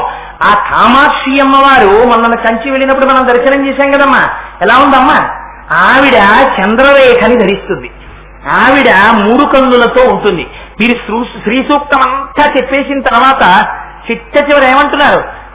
సిద్ధలక్ష్మీర్ మోక్షలక్ష్మీర్ జయలక్ష్మి సరస్వతి శ్రీర్లక్ష్మీర్ వరలక్ష్మీ చ ప్రసన్నా మమ సర్వదా వరాంకుశౌపాసమభీతి ముద్రాం కరైర్వహంతీం కమలాసనస్తాం బాలార్క కోటి ప్రతిభాం త్రినేత్రాం అంటున్నారా?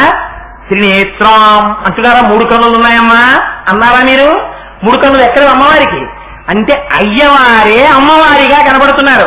అమ్మవారి పూజ చేశామండి, మేము అయ్యవారి పూజ చేయలేదండి అన్నారనుకోండి, అంటే మీరు ఇంకా ఆ పరిణతిని పొందలేదు. అమ్మవారిలో అయ్యవారిని, అయ్యవారిలో అమ్మవారిని, ఈ 2 చూడడం రాలేదు.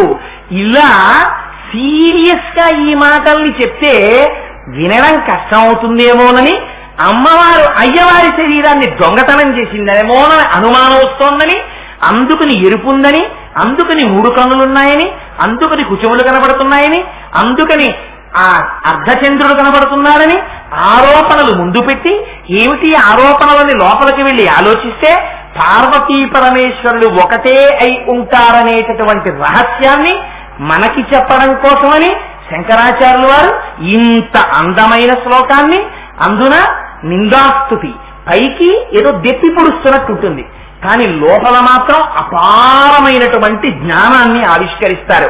అంత అద్భుతమైనటువంటి శ్లోకాన్ని మన కోసమని శంకర భగవత్పాదులు ఇచ్చారు. ఈ శ్లోకం ప్రతిరోజు చదువుకోవాలి.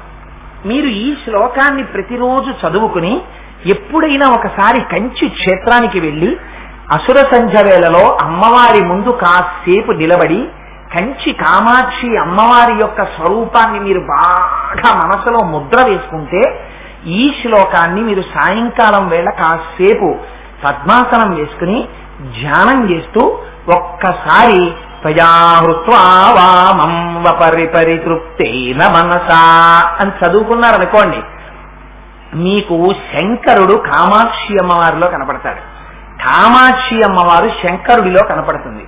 ఇద్దరూ కలిసి శివలింగంలో కనపడతారు, ఇద్దరూ కలిసి స్ఫటికలింగంలో కనపడతారు. ఆ స్ఫటికలింగానికి చుట్టుకున్నటువంటి పావు స్వరూపంలో అమ్మవారు కనపడుతుంది. చిట్ట చివరికి మీరు ఆ శ్లోకం చదవగా చదవగా చదవగా ఒకనాడు అమ్మ కటాక్షించి తెర తీసేసి అందుకే కామకోటి పీఠంలో కామాక్షి అమ్మవారిని అర్చన చేయడానికి రహస్యం అది. మీకు ఒక రహస్యం చెప్తాను. ఈ శ్లోకానికి చంద్రశేఖర పరమాచార్యులు వారు ఒకసారి వ్యాఖ్యానం చేశారు. చేసినప్పుడు ఏమైందో తెలుసా అండి, ఆయన ఉపన్యాసం చివరకు వస్తుండగా అమ్మవారిలో అయ్యవారు అన్న దర్శనం గురించి చెప్పవలసి వచ్చింది. చెప్పవలసి వచ్చేటప్పటికి ఇంకా ఆయన నోటి వెంట మాట రాలేదు, ఆయన ధ్యానంలో వెళ్ళిపోయారు. ఎందుకని? అందుకే పరమాచార్యుల వారు పూజ చేస్తున్నా, పరమాచార్యుల వారు అభిషేకం చేస్తున్నా ఆ రోజుల్లో ఎగబడి వెళ్ళి చూసేవారు. ఎందుకో తెలుసా అండి, అసలు ఆ పూజ చేయడంలో ఉంది రహస్యం అంతా. మీరు పూజగా చెయ్యడం కాదు, మీరు పువ్వులు తీసి కామాక్షి అమ్మవారి దర్శనం చేస్తూ అమ్మవారిలో శంకరుడి దర్శనం, చిదంబరం వెళ్లి నటరాజుని చూస్తూ శివకామసుందరిని అయ్యవారిలో చూడటం, ఈ తత్వం మీకు వచ్చిందనుకోండి. అందుకే ఇదే తత్వద్రూపం సకల మరుణామత్రినయనం అంటారు శంకరాచార్యులు గారు. ఈ తత్వం మీకు కాని గోచరించింది అనుకోండి, మనస్సు ఆనందంతో నిండిపోయి నోట మాట రాక అలా ఉండిపోతారు. ఉండిపోతే ఏమవుతుందో తెలుసా అండి, అమ్మవారు పరిగెత్తుకొచ్చేస్తారు. ఆ పొంగు ఇంకా ఆవిడ తట్టుకోలేదు, ఈయనకు వచ్చిన పొంగుకి ఆవిడ వస్తుంది. మీకు దీనికి నేను ఒక ఉదాహరణ చెప్తాను. ఒకసారి చంద్రశేఖర పరమాచార్యుల వారు పర్యటనలో ఉన్నారు. పర్యటనలో ఉండి ఒక రోజున అమ్మవారికి విశేషమైన అర్చన జరుగుతోంది. ఇవాళ తల్లికి అర్చన జరిగింది కనుక ఎందుకో అమ్మవారి ఇవాళ ఈ ఉదాహరణ నా మనస్సులో ప్రచోదనం చేయించింది. అర్చన చేస్తూ అమ్మవారికి మంచి పట్టుబట్ట తీసి కట్టారు, తెర వేసి కడతారు అమ్మవారికి. కట్టి అలంకారం చేస్తుంటే సభలో ఎక్కడో చివర కూర్చునుంది ఒక ఆవిడ. ఒక పిల్లని తీసుకొచ్చింది ఆవిడ. ఆ పిల్ల అమ్మ నాకు ఆ పట్టు చీరిచ్చేయమనవే, అమ్మ నాకు ఆ పట్టు చీరిచ్చేయమనవే అంటోంది. తప్పే. కంచికామకోటి పీఠాధిపతులు, నడిచే దేవుడిని పేర్గాంచిన వారు, జగద్గురువులు చంద్రశేఖర పరమాచార్యుల వారు స్వయంగా అర్చన చేశారు అమ్మవారికి. ఇవాళ అర్చన చేసి అమ్మవారికి చీర మీరు పరమాచార్యుల వారు పూజ చేస్తున్నప్పుడు చూడాలి, వెలిగిపోతుంటే వారు ఆయనే పూజ చేత మీరు ప్రకాశించాలి. అమ్మవారి అనుగ్రహం పడి అది భావతాదాత్మ్యత అంటే అందుకు చూడ్డానికి వెళ్ళి పొంగిపోయేవారు ఆయన్ని. అని ఆ చీర అలా అడగకూడదమ్మా, తప్పు అడగకూడదు అంది. అన్న తర్వాత పూజ అయిపోయింది, అందరికీ తీర్థం ఇస్తున్నారు పరమాచార్యుల వారు. ఆ తీర్థం కోసమని అందరూ వస్తున్నారు, చెయ్యి చాపుతున్నారు.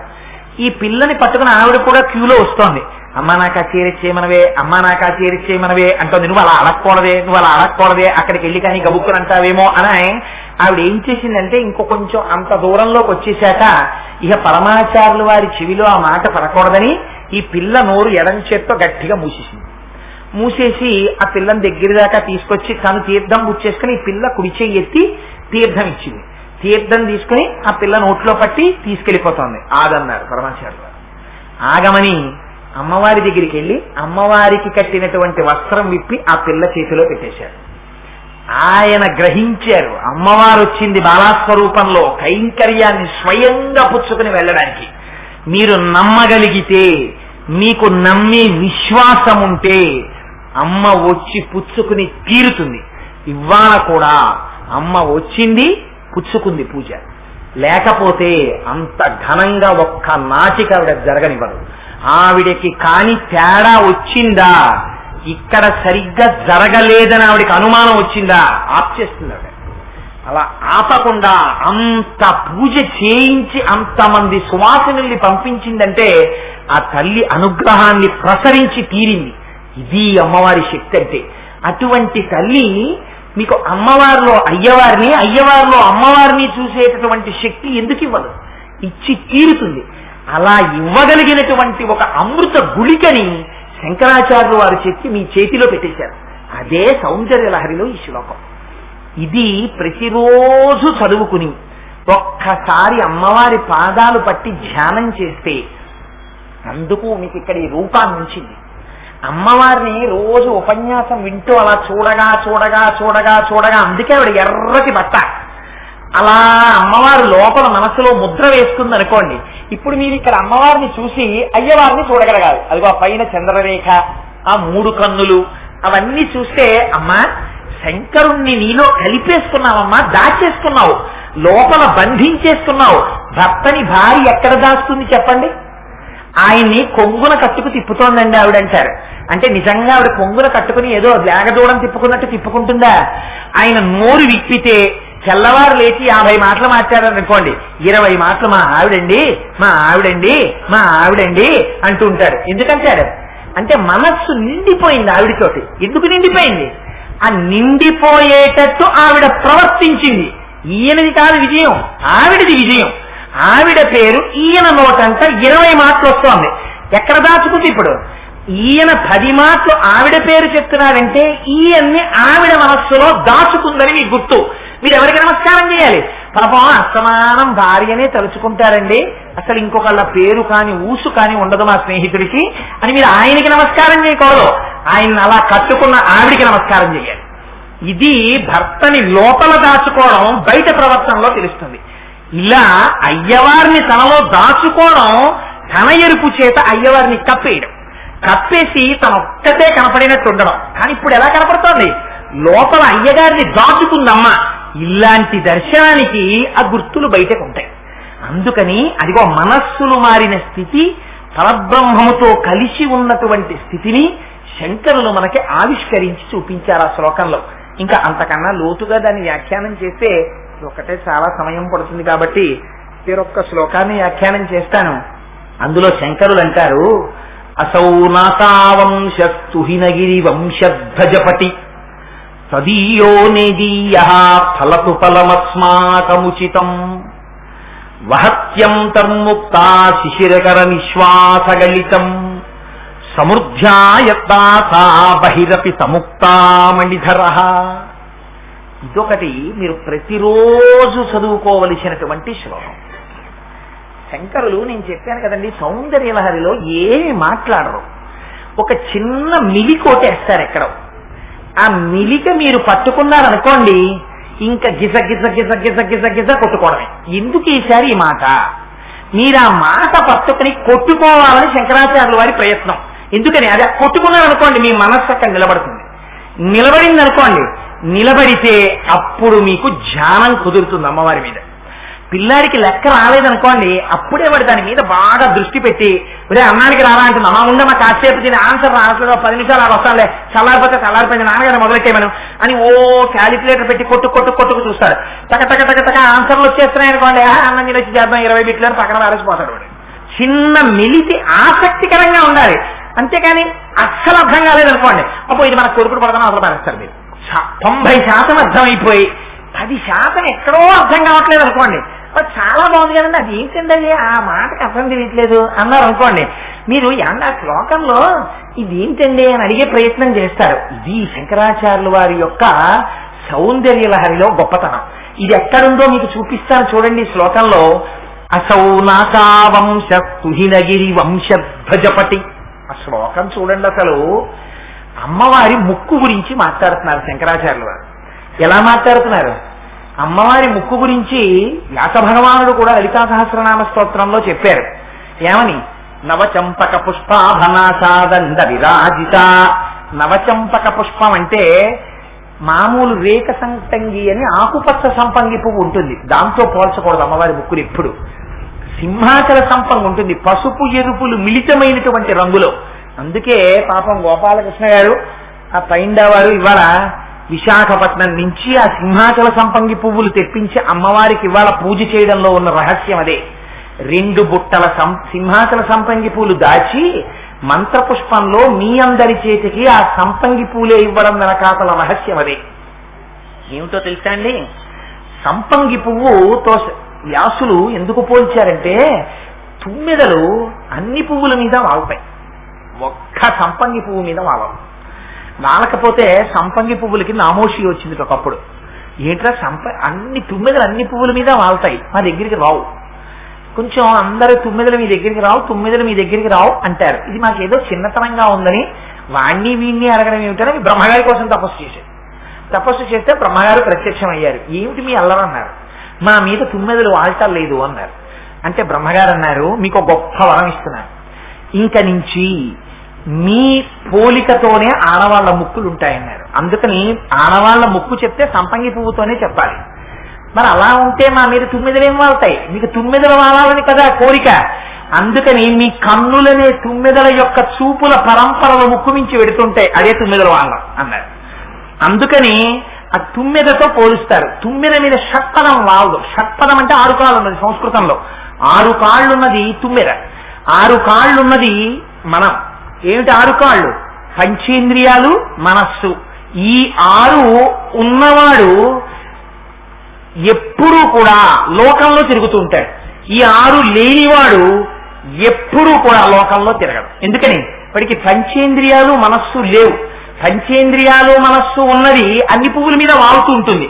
అన్ని పువ్వుల్లోనూ తుమ్మెద వాలనది సంపంగి పువ్వు. అంటే షట్పదము వాలదు. అంటే అమ్మవారి ముక్కుని అర్చన చేస్తే అమ్మవారి ముక్కు దర్శనం. అందుకే మీకు 2 పరమశక్తివంతమైన మాటలేస్తారు. ముక్కొకటి అసలు మీకు చేతులు ఎత్తేసింది సహస్రనామంలో ఎక్కడో తెలుసా అండి? మిగిలిన వాటికి ఏదో ప్రయత్నం. అమ్మవారి బుగ్గల గురించి చెప్పవలసి వచ్చింది. పద్మరాగ శిలాదర్శ పరిభావి కపోలభూ ఏదో చెప్పారు వ్యాసుల వారు. అమ్మ పద్మరాగమణుల్లో ఉంటాయమ్మా, చిచ్చి అవి గట్టిగా ఉంటాయమ్మా, నీ బుగ్గలు మెత్తగా ఉంటాయమ్మా, అవి అరిగిపోతాయమ్మా, నీవి అరగవమ్మా, ఇవేమో అప్పుడప్పుడు కాంతి పోతుందమ్మా, ఆ కాంతి పోదమ్మా, పద్మరాగమణులకి నీ బుగ్గలకి పోలికి ఏంటమ్మా, చావలు నరచానమ్మా, ఇవి ఓడిపోయమ్మా. తెలవులు నవ విద్రుమ బింబ శ్రీన్యక్షారి రదనచ్చదా, దొండపండమ్మా, చిసి దొండపండు ఏమిటమ్మా, నలిగిపోతుందమ్మా, సాగిపోతుందమ్మా, దొండపండుకి నీ పిల్లలకి పోలిక ఏమిటమ్మా, అవతల పారేశానమ్మా. ఏదో పోలిక పెట్టడం పనికి రాలేదమ్మా అంటాం. గడ్డం దగ్గరికి వచ్చారు. వచ్చి అసలమ్మా నేను ఇంకేం పోలిక వేయలేనమ్మా, నా వల్ల కాదు, అనాకలిత సాదృశ్య శుభుక స్త్రీ విరాజిత. పోలిక చెప్దామంటే ప్రపంచంలో వస్తువే దొరకనంత అందమైన గడ్డం ఉన్నదానా అని ఊరుకున్నారు.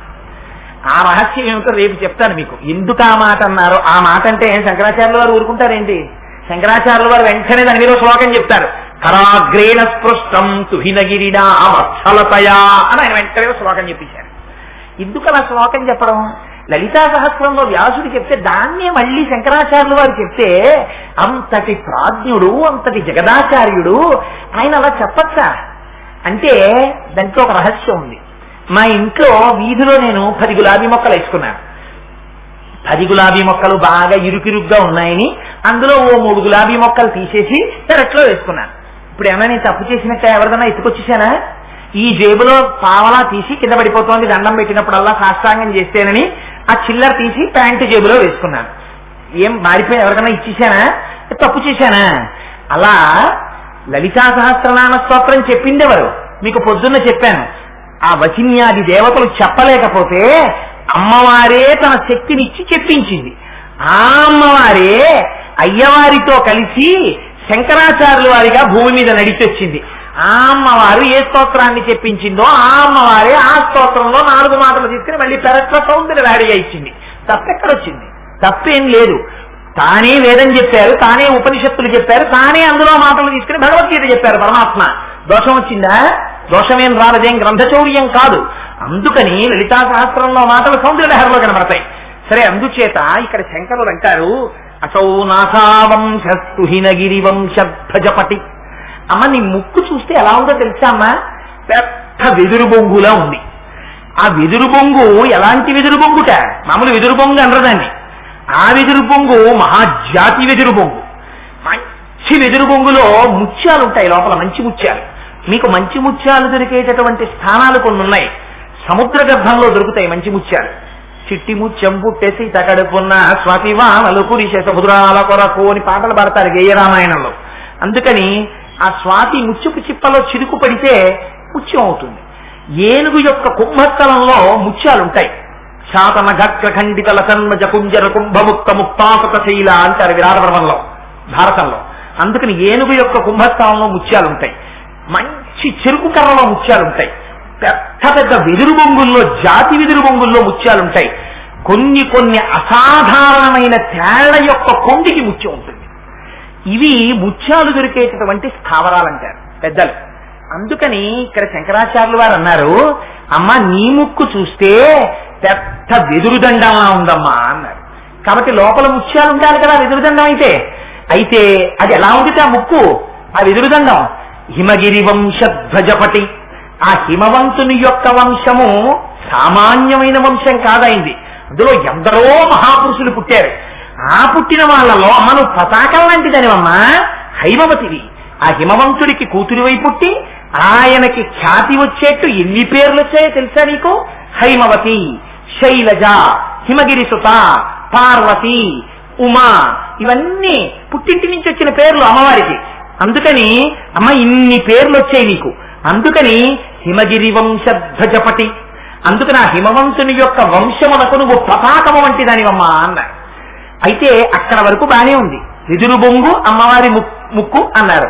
అసౌ నాచా వంశస్తు హిమగిరి వంశధ్వజపటి తదీయో లేదీయ ఫలతు ఫలమస్మాకముచితం. ఇక్కడ వచ్చేసిందంతా. వహత్యం తన్ముక్త, అమ్మా నీ ముక్కు వెదురు బొంగుతో పోల్చాం కాబట్టి ఆ లోపల ముత్యాలున్నాయని నేను నమ్ముతున్నానమ్మా అన్నారు. ముత్యాలున్నాయని నువ్వు నమ్ముతున్నావు శంకరా, నా ముక్కులో ముత్యం ఉందని నీకేమిటి ప్రమాణం అని అమ్మవారంటే శిశిరకర నిశ్వాసగళితం అన్నారు.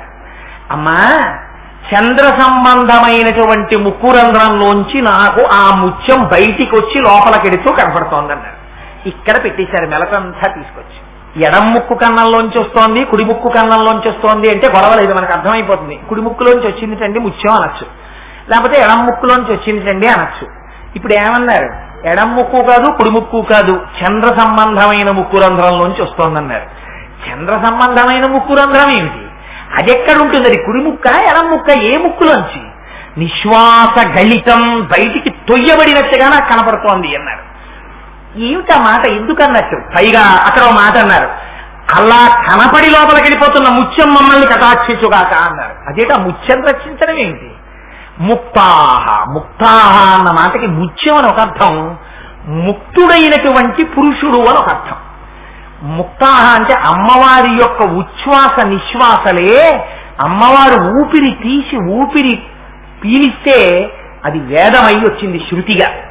అందుకని ఆ వేదాన్ని చదువుకొని వేదాంతర్గతమైనటువంటి రహస్యములన్నీ తాను తెలుసుకొని తాను ఆత్మయందు నిలబడి మోక్షమును మాత్రమే అపేక్షించేటటువంటి ముక్త పురుషుడైన వాడెవరుంటాడో అటువంటి ముక్త పురుషుడు అమ్మవారి యొక్క నాసాదండములోంచి బయటికొచ్చి లోపలికి వెళ్లేటటువంటి ముత్యాన్ని మానసికంగా ధ్యానంలో దర్శనం చేసిన వారికి మాత్రమే పుడతాడు, మామూలు వాళ్ళకి పుట్టాడు. అందుకని ఈ యోగ రహస్యం చెప్పాలి. ఇక్కడ యోగ రహస్యం చెప్పాలంటే శిశిరకర నిశ్వాసగళితం, ఎడమ ముక్కులోంచి బయటికి వస్తోంది అన్నారు. యోగ రహస్యం ఏమిటో తెలుసా అండి? మీరు అంటే ఇది చూసుకోవడం కూడా కొంచెం కష్టమే. మీరు ధ్యానంలో మీకు కొంచెం పరిణతి వస్తే మీరు దీన్ని పట్టుకోవచ్చు. మీరు లోకంలో తిరుగుతున్నారనుకోండి, మామూలు మీ ఉద్యోగం చేసుకుంటున్నప్పుడు, మీ కోపం వస్తున్నప్పుడు, మీరు ఇంట్లో ఉన్నప్పుడు మీ ఎడమ ముక్కు ఎక్కువ గాలి లాక్కుంటుంది, కుడి ముక్కు ఎక్కువ గాలిని వదిలిపెడుతుంది. మీరు ధ్యానంలోకి వెళ్ళిపోయారనుకోండి, మీరు ఇంద్రియాలని అరికెట్టేసి ప్రాణాయామం చేసి పద్మాసనం వేసి కూర్చుని ఏదో ఒక శ్లోకం గురించో అమ్మవారి గురించో అయ్యవారి గురించో ధ్యానం చేస్తున్నారనుకోండి, కొంతసేపటికి ముందు ఏమైపోతుందంటే ఇంద్రియాలు వెనక్కి వెళ్ళిపోతాయి. చెవు వినడం మానేస్తుంది, కన్ను చూడడం మానేస్తుంది, స్పర్శేంద్రియానికి స్పర్శ తగ్గిపోయి ఇంద్రియాలు మనస్సులోకి వెళ్ళిపోతాయి. ఆ మనస్సు కూడా ఏం చేస్తుందంటే ఊపిరి లోపలికి తీసి బయటికి వస్తున్నంతసేపు కదులుతూ ఉంటుంది. ఆ ఊపిరి కూడా ఏమవుతుందంటే మందగిస్తుంది. బాగా వేగంగా తీసి వేగంగా వదలకుండా మందంగా తీసి మందంగా వదులుతాడు. ఇదే మరాలి మందకమన అంటేను. ఈ మందంగా తీసి మందంగా వదులుతున్నప్పుడు మనస్సు నిలబడిపోతుంది. మనస్సు నిలబడిపోయినప్పుడు మీరు ఆ ధ్యాన స్థితిలోకి వెడుతూ ఉంటారు. వెడుతున్నప్పుడు ఏం చేస్తుందంటే ఇప్పటి వరకు ఎడమ ముక్కులోంచి లోపలికి వెళ్లి కుడి ముక్కులోంచి బయటికి వచ్చిన గాలి మార్పు చెందుతుంది. ధ్యానంలోకి వెళ్ళినప్పుడు కుడి ముక్కులోంచి ఊపిరి లోపలికి వెళ్ళి ఎడమ ముక్కులోంచి మందంగా బయటికి రావడం మొదలెడుతుంది. ఇది మీరు చూసుకుందాం అలా అవుతుందేమో అని కూర్చున్నారనుకోండి, మీ దృష్టి ఊపిరి మీద ఉంటుంది, ధ్యానం మీద ఎలా ఉంటుంది? కుదరదు. అందుకని మీరు ధ్యానంలోకి వెళ్ళి బయటికి వచ్చేటప్పుడు ఒకసారి ఎప్పుడైనా ఒక్కసారి అలా గబుక్కుని వాచ్ చేస్తే తెలుస్తుంది. నిజమే, ఓయ్ ఎడం ముక్కులోంచి ఎక్కువ బయటికి వస్తోంది, కుడి ముక్కులోంచి లోపలికి వెడుతోంది గాలి. ఇది యోగ సంబంధమైన రహస్యం. అలా చేస్తే ఏమవుతుందంటే ఇడ అని ఎడమ ముక్కుకి ఒక నాడి ఉంటుంది, పింగళ అని కుడి ముక్కుకి ఒక నాడి ఉంటుంది. ఈ రెండు ఇక్కడికి వచ్చి కలుస్తాయి. దాన్ని సుషుమ్న అంటారు. అది మూడో కన్ను, అదే అగ్నిహోత్రం. ఈ ఇడా పింగళ కలిసినటువంటి సుషుమ్న నాడి దగ్గర బ్రహ్మదర్శనం చేస్తాడు. అందుకే ముక్కు చివర నిలబెట్టు అంటారు. అంతకన్నా ఇంకా బహిరంగ వేదికల మీద చెప్పకూడదు. అందుకని అదిగో ఆ యోగ రహస్యాన్ని చెప్పి శిశిరకర నిశ్వాసగలితం అమ్మా చంద్ర సంబంధమైన ఎడమ ముక్కులోంచి బయటికి వస్తోంది. అంటే ఈ దర్శనం ఎక్కడ జరుగుతుంది? మీరు ఇలా కూర్చుని మామూలుగాను అమ్మవారి గురించి ఆలోచిస్తూ చేస్తానంటే దొరకదు. మీరు ఆ శ్లోకాన్ని పట్టుకొని, అంటే అలాంటి ప్రయోగాలు అవి చెయ్యమని నేను చెప్పట్లేదు సుమా, మీరు ఆ ధ్యానం చెయ్యగలిగినటువంటి స్థితి, దానికి తగిన సమర్థత కలిగిన గురువు దొరికితే అసౌ నాసావంశస్తుహినగిరి వంశధ్వజపటి తదీయో నిదీయ ఫలతు ఫలమస్మాకముచితం మహత్యం తన్ముక్త శిశిరకర నిశ్వాసగలితం అని ధ్యానం చేస్తున్నారనుకోండి, అప్పుడు చంద్ర సంబంధమైనటువంటి అమ్మవారి ఎడమ ముక్కులోంచి ముత్యం ఇలా బయటికొచ్చి ఇలా లోపలికి వెళ్ళిపోతుంటుంది. ఎందుకని? ఊపిరి ఇలా వదులుతున్నప్పుడు బయటికి, లోపలికి మళ్ళీ ఊపిరి తీస్తున్నప్పుడు లోపలికి వెళ్ళిపోతూ ఉంటుంది. ఆ ముత్యం బయట పడితే బాగుందా మనం ఏరుకుందాం ధ్యానంలోని మీరు కోరుకోకూడదు. ఎందుకని? అక్కడ వ్యాసుల వారు లలితా సహస్రంలో ఒక మాట చెప్పారు. తారా కాంతి తిరస్కారినాసాభరణభాసురా, అమ్మవారి ముక్కుకి పెట్టుకునేటటువంటి ఆభరణం నక్షత్రముల యొక్క కాంతిని తిరస్కరించేటటువంటి ఆభరణం పెట్టుకుంటుంది. ఇక్కడ కనపడేటటువంటి ముత్యములు ఉండేటటువంటి స్థావరములు పండే అనుకోండి, ఆ వస్తువు నశించిపోతుంది. మీకు ఏనుగు కుంభస్థలంలో ముత్యాలు మీరు తెచ్చారనుకోండి, ఆ ఏనుగు మరణించిందని గుర్తు. అమ్మవారి మెడలో ఉండేటటువంటి ముత్యాల మాల ఎక్కడిదో తెలుసా అండి? పరమశివుడు గజాసుర సంహారం చేసిన తర్వాత ఆ గజాసురుని యొక్క కుంభస్థలంలో ఉన్న ముత్యాలన్నీ ఏరి దండ కట్టి అమ్మవారి మెడలో ఇచ్చాడు. ఆయన ఏం వేసుకుంటాడు? మీకు అందుకే అమ్మవారికి అయ్యవారికి ఒక పెద్ద తేడా కనబడుతుంటుంది. అమ్మవారి మెడలో ముత్యాల మాల వేస్తాడు. తను వేసుకోవచ్చుగా, ఈ రోజుల్లో మనం వేసుకోవట్లా, మనం అంటే మొగాళ్ళం వేసుకోవట్లా బంగారు గొలుసులు అన్నిని. అలా శంకరుడు కూడా పార్వతి కొన్ని నువ్వు గుచ్చుకుని వేసుకో, నేను కొన్ని గుచ్చుకుని వేసుకుంటానే, పోనీ ఆవిడైనా స్వామి అన్ని నాకెందుకండి, ఓ 4 ముత్యాలు మీరు ఆ రుద్రాక్షల్లో వేసుకుని వేసుకోండి సరదాగాను అనొచ్చు కదా. ఆయన వేసుకోడు. ఆయన ఏం వేసుకుంటారో తెలుసండి, ఆయన అన్ని భోళాశంకరుడు. నిన్న చెప్పానే, ఆయనకి ఏం బాధ ఉండదు. ఆయన గబాలన చేతిలో పట్టుకుని పక్కింటికి వెళ్ళిపోతాడు భౌత భిక్షాందేహని. ఎంత భోళాశంకరుడు అంటే ఆయన బ్రహ్మమస్త కావలి నిబద్ధతే నమ శివాయ అన్నారు నక్షత్రమాల స్తోత్రంలో శంకరాచార్యుల వారు. ఆయన కపాలాల మాలో తీసుకుంటాడు. పునుకల పేరు కంఠమున భూరి భుజంగము భూషణంబుగా నమయము భస్మధారణము ఎద్దినివాతము మెరువిల్లుగా అనుగుగ దంతి చర్మమును హస్తములందు కపాల శూలముల్ పడివడిదాల్తు శంకరు కృపావరు రూపమున ఆశ్రయించదం. ఎందుకైనా పుర్రెల మాల వేసుకోవడం? ఎందుక పుర్రెలు? అంతకన్నా ఇంకేమైనా మాల వేసుకోకూడదా? నువ్వు పూలమాల వేసుకోకూడదా అంటే శంకరులు అన్నారు, మీ మామూలు పుర్రెలు కావురా, అవి బ్రహ్మమస్త కావలి నిబద్ధతే నమ శివాయ. శంకరుడు ఒక్కొక్క యుగంలో బ్రహ్మగారిని పిలిచి ఓ బ్రహ్మ సృష్టి చేయి అంటారు. అంటే పాపం ఆ చతుర్ముఖ బ్రహ్మగారు సృష్టి చేస్తారు. ఆ తర్వాత మళ్ళీ శంకరుడు ఎప్పుడైనా ఆ బ్రహ్మగారి సభలోకి వెళ్ళాడు అనుకోండి, ఆయనకి ఫేర్వెల్ పార్టీ ఇచ్చేసినట్టు గుర్తు అక్కడతోటి. ఎందుకంటే ఎప్పుడు ఎడతాడు? మొట్టమొదటిసారి సీట్లో కూర్చోబెట్టినప్పుడు ఎడతాడు. మళ్ళీ ఆఖరణ ఆయనకి సెండాఫ్ ఇచ్చేసే ముందు పెడతారు సభలోకి. అందుకని ఆయన వెళ్ళిపోయేటప్పుడు ఏం చేస్తారు, ఆయన పదం అయిపోయింది, ఆయన శరీరం కూడా పడిపోతుంది. పడిపోయినప్పుడు అయ్యో పాపం అందరికన్నా ముందు పుట్టాడు, ఈ యుగంలో లోకాలకి పెద్దవాడు, చతుర్ముఖ బ్రహ్మ సృష్టి చేశాడు, ఆయన పుర్రె కూడా అసహ్యంగా అలా పాపం శ్మశానంలో పడిపోవడం ఏంటి అని దానికి ఒక గౌరవం ఇద్దాం అనుకున్నట్ట శంకరుడు. గౌరవం ఇవ్వడం అంటే ఏం చెయ్యాలి? ఇప్పుడు మీరు నాకు పండు ఇచ్చారనుకోండి, గౌరవానికి ఇస్తారు, నేను ఆ పండు వెంటనే తీసుకెళ్లి ఆ గోడతో పారేశాను అనుకోండి, మీకు ఏమనిపిస్తుంది? దిక్కుమల్లాడి వీడికి ఇచ్చే ఇట్లా పండు అనిపిస్తుంది. ఆ పండు అమ్మ చాలా మంచి పండు తెచ్చారమ్మా, ఈ పండు తినాలని చాలా కాలం నుంచి అనుకుంటున్నాను తల్లి, ఇవాళ రాత్రి తప్పకుండా పలహారంలో ఈ పండు తింటానమ్మా అన్నాను అనుకోండి. మీరు చూశారో చూడలేదో, నేను తిన్నానో తినలేదో, కానీ మీ మనస్సు తృప్తిగా ఉంటుంది. అది కదా గౌరవం అంటే. అందుకని శంకరుడు ఏం చేశాట, బ్రహ్మగారి కపాలం కూడా శ్మశానంలో పడిపోవడమే అనుకున్నట్ట. అనుకుని పాపం నేను చెప్తే సృష్టి చేసిన పెద్ద ఆయన కదా, ఈ పుర్రెతో గౌరవం ఇద్దాం అనుకున్నట్ట. అనుకుని ఆ పుర్రె తీసో తాడు గుచ్చుకుని మెళ్ళ వేసుకున్నట్ట. వేసుకుంటే ఏమైంది, ఇలా చాలా మంది బ్రహ్మలు వెళ్ళిపోతున్నారు, అయిపోతున్నాయి యుగాలు. ఒక్కొక్క బ్రహ్మ వెళ్ళిపోతున్నాడు, ఒక్కొక్క బ్రహ్మ పుర్రె తీస్తున్నాడు, తాడు గుచ్చుకుంటున్నాడు. ఈ దండ పెద్ద దండై కూర్చుంది. ఈ దండలన్నీ ఎవరివి? వెళ్ళిపోయిన బ్రహ్మలవి. ఉన్నవాడెవరు?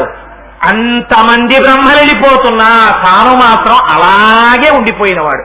అందుకే వట విటపి సమీపే భూమి భాగే నిషణ్ణం సకల ముని గణానాం జ్ఞానదాతారమారాత్ అని మహానుభావుడు. ఆయన కాలమునకు లొంగేటటువంటి వాడై ఉండడు, ఆయన ఎప్పుడు నిత్య యవ్వనుడై ఉంటాడు శంకరుడు. అందుకని ఆయన మెళ్ళో ఉన్న పుర్రెలమాల చేతకాక వేసుకున్న పుర్రెలమాల కాదు, బ్రహ్మమస్తకావలి నిబద్ధతే నమః శివాయ అని పేరు. ఆయనంత జ్ఞానం. ఆయన ఏం చేశాడు, అమ్మవారెప్పుడు బాహ్య జగత్తుగా ఉండాలి, అందుకని అమ్మవారు సౌందర్యంగా ఉండాలి. అది భర్తకి ఉండవలసిన లక్షణం. భార్యకి ఆడంబరంగా చక్కగా అందంగా ఆవిడ అలంకారం చేసుకోవాలి. ఆయన ఎంత తత్వం తెలుసున్నవాడైనా అవచ్చు.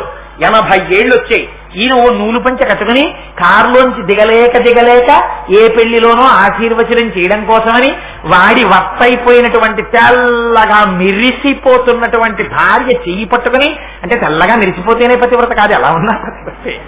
అందుకని ఆ చెయ్యి పట్టుకుని దిగలేక కారులోంచి దిగుతున్నాడు అనుకోండి, ఓ అప్పలాచార్య స్వామి వారు దిగినట్టు గబగబా పెళ్లివారు అందరూ అమ్మవారు వచ్చారు ఆశీర్వచనం చేస్తారని గబగబా ఎదురొచ్చి కారులోంచి తీసుకెడుతూ ఉంటారు. తీసుకెడుతున్నప్పుడు ఆయన ఏం కట్టుకుంటాడు, ఓ నూలు పంచ, దాని మీద లాయచీ వేసుకుని ఆయన వస్తాడు. ఆవిడ మాత్రం 80 ఏళ్ళు వచ్చినా చక్కగా ఓ వడ్డానం పెట్టుకుని మెళ్ళో ఇన్ని చంద్రహారాలు వేసుకుని పలకసరలు వేసుకుని ఇక్కడి నుంచి ఇక్కడికి బంగారం గాజులు వేసుకుని ఇంత బొట్టెట్టుకుని ఆ చల్లటి జుట్టుముళ్ళో ఇన్ని పువ్వులు ఎట్టుకుని కాళ్ళకి పసుపు రాసుకుని సారాన్ని పెట్టుకుని ఇన్ని అలంకారాలు చేసుకుని ఆవిడ వస్తుంటుంది. ఆవిడ నిరాడంబరంగా ఉందనుకోండి, ఏదో తేడాగా ఉంటుంది, ఏమిటంటే ఆవిడ ఆయనకి తగిన భార్య కాదంటారు. ఆవిడ ఆ వయస్సులో కూడా అలా వచ్చారనుకోండి, అమ్మో వాళ్ళిద్దరినీ చూస్తే పార్వతీ పరమేశ్వరుల్లో ఉన్నారంటాం. ఏమిటి తేడా? ఆయన జ్ఞానంతో ఉంటాడు, ఆయన పక్కన ఆవిడ అలా ఉండడం, ఆయన చేత భూషింపబడి గౌరవింపబడ్డాం. అందుకని అలా ఉండాలి. ఆవిడ అలా ఉండడం ఆవిడ అలంకారానికి కాదు, ఆవిడ యొక్క పాతివ్రత్య కృష్ణాలు అయి ఉంటాయి, ఆయన యొక్క గొప్పతనాన్ని ఆవిడ కథ కూడుకున్నట్టు. అందుకని భార్య అలా ఉంటుంది. అందుకని ముత్యాల దండ ఎవరికి వెయ్యాలి? పార్వతీదేవికి వెయ్యాలి. కానేం వేసుకోవాలి? పుర్రహారం వేసుకోవాలి. నేర్పాడు జాతికి శంకరుడు. ఒరే మగాడికి శీలం కావాలరా, శీలము, జ్ఞానము, తత్వ సంపద, ఆచారము, వ్యవహారము, సంప్రదాయము, పూజ, నిష్ఠ, నీ సంధ్యావందనం, వీటి చేత నీకు గౌరవం. నీకు ఎంత ఉండని, నీకు ఇలా నమస్కరించేవాడు ఉండడు, అలా పెట్టినా భయపడి పెడతాడు. ఇవాళ వీడు కనపడ్డాడు బాబు వీధరుగు మీద, నేరకపోయి వచ్చాను వీడింటి ముందుకి భయపడుతూ నమస్కారం పెడతాడు, రావణాసురుడికి పెట్టినట్టు. బ్రహ్మజ్ఞాని కనబడితే సాష్టాంగ నమస్కారం చేస్తారు. అందుకని మగవాడికి ఉండవలసినది ఏమిటో శంకరుడు తన యొక్క స్వరూపంలో చూపించాడు, పార్వతీదేవిని అలా ఉంచి చూపించాడు. అందుకని అమ్మవారి మెడలో ముత్యాలహారం వేశాడు. గజాసురుని యొక్క కుంభస్థలాన్ని చీల్చి శంకరుడు అమ్మవారి ముక్కులోంచి వస్తున్నటువంటి ముత్యాన్ని చూస్తే మనకేమవుతుంది? అది శిశిరకర నిశ్వాస గణితం, చంద్ర సంబంధమైనటువంటి రంధ్రంలోంచి బయటికి వస్తోంది. అందుకని నువ్వు కూడా అది ఎక్కడ దర్శనం చెయ్యాలి? యోగములో దర్శనం చెయ్యాలి, ధ్యానములో దర్శనం చెయ్యాలి. అలా దర్శనం చేస్తే ఫలితం ఏమిటి వస్తుంది? ముక్తాహ. ఎవరు తరిస్తారు? మనం తరించాలంటే ఎంత ఐశ్వర్యవంతులు కొడుకులు పుట్టనివ్వండి, తప్పేం లేదు, కొడుకులు పుట్టవలసిందే ఐశ్వర్యం ఉన్నవాళ్ళు. ఎంత అధికారం ఉన్నవాళ్ళు పుట్టనివ్వండి, ఏదో కొంతకాలం ఉంటుందేమో ఆ ఫలితం. కారే రాజులు రాజ్యములు గెలువరే, గర్వోన్నతిం పొందరే వారేరి, సిరి మూట కట్టుకొని పోవంజాలిరే, భూమిపై పేరైనం కలదే, సిబి ప్రముఖులను ప్రీతిం యశక్కాములై ఈరే కోర్కెలు, వారలంతలపరే ఈ కలమున్ భార్గవ. ఉండిపోయేదేది ఉండిపోతుంది వంశంలో. ఒక మహాత్ముడైన వాడు ఒక వంశంలో పుట్టాడనుకోండి, ఆ ఇంట్లో ఆయన చేసినటువంటి తపస్సు యొక్క పూజ యొక్క ఫలితంగా పరమేశ్వరుడు అపారమైన సంతృష్టిని చెంది, వాడి వంశంలో పుట్టిన వాళ్ళురా, వాడి కంటి వెంట నీరు రాకూడదని వాళ్ళ వంశంలో ఉన్న వాళ్ళ జోలికి కూడా వెళ్ళాడు ఆయన పాదాలు పట్టుకుంటే. ఇలా ఎక్కడైనా ఉదాహరణ ఉందా అండి అని మీకు అనుమానం రావచ్చు. ప్రహ్లాదుడు పరమాత్మ పాదములు పట్టి పూజించాడు. తన్ను నిశాచరుల్ పొడవ దైత్యకుమారుడు మాటిమాటికో పన్నగచాయి, ఓ ధనుజభంజన, ఓ జగదీశ, ఓ సర్వాపన్న శరణ్య అంచు నుటించు కాని తా కన్నుల నీరుతాడు భయకంప సమేతుడు కాడు భువర. ఈ విషయాన్ని మీరు అర్థం చేసుకున్నారనుకోండి, ప్రహ్లాదుడి భక్తి అంటే మీకు అర్థమవుతుంది. తండ్రి కన్న తండ్రి రాక్షసుల్ని పిలిచి అన్నాడు, వీడు ఎంతసేపు హరినామస్మరణ చేస్తున్నాడు రా, వీడిని శూలాలతో పొరవండి అన్నాడు. అంటే 50 మంది రాక్షసులు చుట్టుముట్టారు. మీరు ఉత్తప్పుడు స్వామినామం చెప్పచ్చు, కానీ భయానకమైనటువంటి స్థితి వచ్చిందనుకోండి, అప్పుడు మీ దృష్టి ఏమైపోతుందంటే మనస్సు వెళ్ళి స్టకపయ్యే అంటారు చూసారా. మీరు రోడ్డు మీద ఎడుతుంటే పక్కనే ఉన్నటువంటి గేది ఇలా కొమ్ము విసిరింది అనుకోండి, అప్పుడు ఎగిరి పక్కకి తూలుతారు కానీ తూలేటప్పుడు శివ అనగలరా? అప్పుడే అనలేదే. భటులొచ్చి పాశాలు వేసేసి లాగేస్తుంటే బ్రతికియున్నన్నాళ్ళు నీ భజన తప్పను కాని మరణ కాలమునందు మరతునేమో, ఆ వేళ యమదూతల అగ్రహంబున వచ్చి ప్రాణముల్ పెకలించి పట్టునప్పుడు కపవాత కైచముల్ కప్పగా శ్రమచేత కంపముద్భవమంది కష్టపడుచు, నారాయణాయంచు నా జింహతో నిన్ను పిలుతునో శ్రమచేత పిలువలేను, నాటికిప్పుడే నీనామస్మరణ చేతు చెవినిడవయ్య భూషణ వికాస శ్రీధర్మపుర నివాస దుష్ట సంహార నరసింహ దురిత దూరా అంటారు. అప్పుడు భటులొచ్చి పాశాలేసి లాగేస్తుంటే అప్పుడు నామం చెప్తామా? అప్పుడు పరమేశ్వరుడికి సంబంధించినటువంటి మాట నోటెంట వస్తుందా? అదే శూలాలు పట్టుకుని ప్రహ్లాదుడి మీదకొచ్చి ఇలా పొడి చేస్తుంటే ఇంకొకడైతే ఏం చేస్తాడు? చేతులు అడ్డెట్టుకుంటాడు, బాబోయ్ బాబోయ్ అంటాడు. తన్ను నిశాచరుల్ పురువ దైత్యకుమారుడు మాటిమాటికి ఓ పన్నగసాయి, ఓ ధనుజభంజన, ఓ జగదీశ, ఓ సర్వాపన్న శరణ్య అంచు నుతించు కాని తా కన్నుల నీరుతాడు భయకంప సమేతుడు కాడు భూవర. భయపడలేదు, ఆయన ఉన్నాడు, ఆయన రక్షిస్తాడు.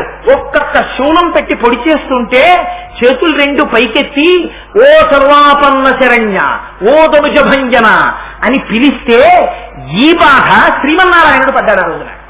అందుకని అలాంటి భక్తుడు పుడితే వరం ఏమిచ్చారో తెలుసా అండి? బలిచక్రవర్తి మనవడిగా వచ్చారు ప్రహ్లాదుడికి. వచ్చి ఇంద్రుడి రాజ్యాన్ని ఆయన గుర్చేసుకున్నాడు. ఏ బలిచక్రవర్తిని సంహరించలేరా శ్రీ మహావిష్ణువు? ప్రహ్లాదుడికి మనవడు. నేను కాని సుదర్శనం ప్రయోగించానా, బలిచక్రవర్తి బాధపడతాడు, నా మనవడిని చంపేశారని. అందుకని మహానుభావుడు బలిచక్రవర్తిని చంపకుండా శ్రీ తన సొత్తు లక్ష్మీదేవి, అటువంటి వాడు ఆదిం శ్రీసతి కొప్పుపై తనువుపై అంశోత్తరీయంబుపై పాదాబ్జంబులపై కపోలతటిపై పాలింజపై నూత్న మర్యాదం చెందు కరంబు క్రిందకుట, ఆపైన కరంబుంటమేల్ కాదే రాజ్యము గిజ్యమున్ సతతమే కాయంబు నాపాయమే. ఆ తల్లి శ్రీ మహాలక్ష్మి ఆదిం శ్రీసతి కొప్పుపై ఆ లక్ష్మీదేవి యొక్క తల మీద పడుతుంది ఆయన చెయ్య. ఆదిం శ్రీసతి కొప్పుపై తనువుపై ఆవిడ శరీరాన్ని తాకుతుంది. అంశోత్తరీయంబుపై ఆవిడ పమిట కొంగు పట్టుకుంటుంది. అంశోత్తరీయంబుపై పాదాబ్జంబులపై ఆవిడ పాదాలు పట్టుకుంటుంది. అదేంటంటే అలా పట్టుకుంటారా? పట్టుకున్నారు ఒకనాడు. జలజాతాసనవాసమాదిసుర పూజాభాజనం వైదనచ్చులతాంతాయుధు కన్న తండ్రి తిరమచ్చోవామ పాదంబునం తొలగంత్రో చలతాంగి అట్లయగు నాథుల్ నేరముల్ చేయ బేరలకం చెందిన కాంతలెందు విచిత వ్యాపారములు నెత్తురే అని సత్యభామ కిరీటాన్ని తోషవతల పారేస్తే నన్ను భవదీయ దాసుని మనంబుననెయ్యపు కింకపూడి చాచిన అది నాకు మన్ననయ చిల్వగు నీ పద పల్లవంబు మత్తను పులకగ్ర కంటక వితానము తాకిన చొక్కునంచునేననయద అలుకమానవు కదాయకనైన అరాల కుంతల అని ఆ రోజున పాదం పట్టుకోలా సత్యభామది ఆవిడ భూదేవి అంశ. అందుకని ఆదిం శ్రీతటి కొప్పుపై తనువుపై అంశోత్తరీయంబుపై పాదాబ్జంబులపై కపోలతటిపై పాలింజపై నూత్న మర్యాదం చెందు కరంబు క్రిందకుట. లక్ష్మీదేవి మీద మారి మారి మారి మారి చెయ్యి పెడితే సంతోషపడిపోయే లక్ష్మి తన సొత్తుగా కలిగిన వాడు చెయ్యి కింద పెట్టి 3 అడుగుల నేల నాకు దానమివ్వయా అని అడిగాడు. ఏం అడగడమేమిటి, ఎంత చులకన ఆయన అడగడం. గుర్తుపట్టేశారు పైగా బలిచక్రవర్తి, వచ్చినవాడు శ్రీ మహావిష్ణువు అని. ఇవాళ నా జన్మ ధన్యమైపోయింది. ఎవడి దగ్గర అడిగాడు ఇలాగా? లక్ష్మీనాథుడు వచ్చి చెయ్యి చాపాడయా, పోనీ రాజ్యం ఇచ్చేస్తాను అని ధారపోశాల రోజున. విప్రాయ ప్రకట వ్రతాయ భవతే విష్ణుస్వరూపాయతే సత్ప్రామాంజ విధే త్రిపాదస్య తరణిం ధాస్యామియంచున్ క్రియాక్షిప్రుండై ధనుజేశ్వరుండు వడుగుం చేసాచి పూజించి బ్రహ్మ ప్రీతమ్మని ధారపోచ భువనం ఆశ్చర్యము పొందగా అని శ్రీ మహావిష్ణువుని గుర్తించి నమస్కరించి కాళ్ళు కడిగి దానం చేసేశారు. అలా దానం చేశారే, మరి అంత దానం పుచ్చుకుని రక్షించాడు తప్ప అప్పుడు ఎలా పుచ్చుకోవాలి? మళ్ళీ 3 అడుగులు అడిగాడు. అందుకని అబ్బాయి 3 అడుగులు పుచ్చుకున్నవాడు కొలుచుకోవాలి కదా, ఓసారి కొలుచుకోనా అన్నాడు. కొలుచుకోండి అన్నాడు బలిచక్రవర్తి. ఇంతంతైవతుడు ఇంతయై వరిగుతానింతై అభోవీధిపై ఎంతై చంద్రునకంతై ధ్రువునిపై ఎంతై వైహర్వాటిపై ఎంతై అని పెద్ద పెరిగిపోయాడు. రవిబింబంబుపమింపత్రముకు చత్రంపై శిరోరత్నమై శ్రవణాలంకృతియై గలాభరణమై సవర్ణ కేయూరమై శివిమత్కంకణమై కటిస్థలి ఉదంచద్ఘంటయై నూపుర ప్రవరంపై వటుడు ఇంతయై పెరిగే అని మహానుభావుడు అంత పెద్దవాడైపోయి 2 పాదములతో ఊర్ధ్వలోకాల్ని అధోలోకాల్ని కొలిచేసి 3వ కాలు ఎక్కడ పెట్టమన్నాడు. సునృతంబు కాని నుడువదు నా జింహ బొంకజాల నాకు బొంకు లేదు, నీ తృతీయ పదము నిజమునా శరమున నెలవు చేసి పెట్టు నిర్మలాత్మ అంటే తల మీద పెట్టి పాతాళానికి తొక్కి ఇక్కడ రాజుగా ఉండవయ్యా, సావర్ణ్య దుర్భాషితమగు నా చోటికి రావింతును అందు మీద రక్షించుదయన్నన్నాడు. అని రక్షించాడే. ఎవరి కోసం రక్షించాడు? ముందు ప్రహ్లాదుడు పుట్టాడు కాబట్టి బలిచక్రవర్తిని రక్షించాడు. వంశంలో ఒక్కడు అమ్మవారి పాదములు పట్టి పూజించి ముక్త పురుషుడై అందరిలా ఇంద్రియలంపటములకు లొంగని వాడైనటువంటి ఒక్క ముక్త పురుషుడు పుట్టాడా, అటు 7 తరాలు ఇటు 7 తరాలు తరించిపోతాయి. అలా తరింపచేయగలిగినటువంటి ముక్త పురుషుడు జన్మించాలంటే శిశిరకర నిశ్వాస గళితం. ఇది శంకరాచార్యుల వారు అడుగుతున్న ఫలితం. శంకరాచార్యుల వారికి ఎందుకండి ఫలితం? వారే సహజంగా బ్రహ్మజ్ఞాని, అహం బ్రహ్మాస్మి స్థాయికి ఎదిగిన వారు, మహాపురుషులు, జగద్గురువులు. శృతి స్మృతి పురాణానాం నలయం కరుణాలయం నమామి భగవత్పాదం శంకరం లోకశంకరం. ఏ మహానుభావుడి పాదములకు నమస్కరిస్తే శృతి స్మృతి పురాణములు ఏ విధమైన అనుమానములకు తావు లేకుండా భాషిస్తాయో అంతటి శక్తినీయగలిగినటువంటి పాద పంకజము కలిగినటువంటి మహాపురుషుడు జగద్గురువు ఆదిశంకర భగవత్పాదులు. అటువంటి శంకరులు ఆ ముత్యము మాకు ఫలితమునిచ్చుగాక అని అంటే ఏమిటి? ఎవరి కోసం? మన కోసం. మీ వంశంలో ఒక ముక్త పురుషుడు జన్మించాలంటే, ఒక రమణులు జన్మించాలంటే, లేదా ఒక రామకృష్ణ పరమహంస జన్మించాలంటే, ఒక వివేకానందుడు జన్మించాలంటే అమ్మవారి నాసాపుటములోంచి బయటికొచ్చి లోపలికి వెళ్ళిపోయేటటువంటి ముత్యమును ఎవరు దర్శిస్తున్నారో ధ్యానమునందు అటువంటి వారి కడుపున లేదా అటువంటి వారి తేజస్సు భార్య యందు నిక్షేపింపబడి ముక్త పురుషుడు జన్మించుతున్నాడు. ఇది చెప్పడానికి అసౌ నాసా వంశస్తుహినగిరి వంశధ్వజపతి తదీయో నిదీయ ఫలతు ఫలమస్మాకముచితం వహత్యం తర్ముక్త శిశిరకర నిశ్వాసగళితం సమృద్ధ్యాయత్తాథా బహిరతి సముక్తామణిధర. అమ్మా అదిగో అలా బయటికొచ్చి లోపలికి వెళ్ళిపోతున్నటువంటి ముత్యం ఉందే, ఆ ముత్యాన్ని నువ్వు నాసాపుటమునందు ఆభరణముగా ధరించావని నేను అనుకుంటున్నాను. మహాపతివ్రతల యొక్క లక్షణాల్లో పెట్టుకోవలసినటువంటి ఆభరణముల యొక్క జాబితాలో ముక్కుకు ఉండేటటువంటి ఆభరణము ఒకటి. ముక్కుకి ఆభరణం పెట్టుకుంటారు. ఆ ముక్కుకి సాధారణంగా ఇటుకాని పెట్టుకుంటారు ముక్కు కుట్టించుకుని. ఇప్పుడు మనమైతే, పూర్వం అయితే ఏమిటో తెలుసా అండి, ఆభరణము అంటే చాలా గొప్ప ఆభరణం ఏమిటో తెలుసా, ఇక్కడ ముత్యం తగిలించుకునేవారు. అలా ఎలా తగిలించుకుంటారండి అని మనం అనుమానం రావచ్చు. వాళ్ళు తగిలించుకోవడం వాళ్ళకి వచ్చి తగిలించుకున్నారు. ఇప్పుడు మనం కుట్టుకోవడం వస్తే అప్పుడు ఎలా తగిలించుకున్నారని తెలియని కొన్నాళ్ళకి ఆభరణం అదృశ్యం అయిపోయింది అనుకోండి, ముక్కు కుట్టించుకోవడం ఏమిటండి అని రాబోయే తరాల వాళ్ళు అడగచ్చు. అలా ముక్కికి ఇక్కడ పెట్టుకోవడం ఏంటి, ఇది స్త్రీలే కాదు తెలుసా అండి, పురుష స్వరూపంగా ఉన్న పరమాత్మ ఎక్కడెక్కడ అపారమైన ఆకర్షణశీలుడై ఉంటాడో, ఎక్కడెక్కడ జగత్తునంతటి తన వైపుకి తిప్పుకుంటాడో అమ్మవారే శ్రీ మహావిష్ణువుగా ఉంటారు పుంస్వరూపంలో. అందుకే ఈ ముత్యాన్ని ఆభరణంగా పెట్టుకోవడం అన్నది శ్రీ మహావిష్ణువుకి కూడా ఉంది అలవాటు.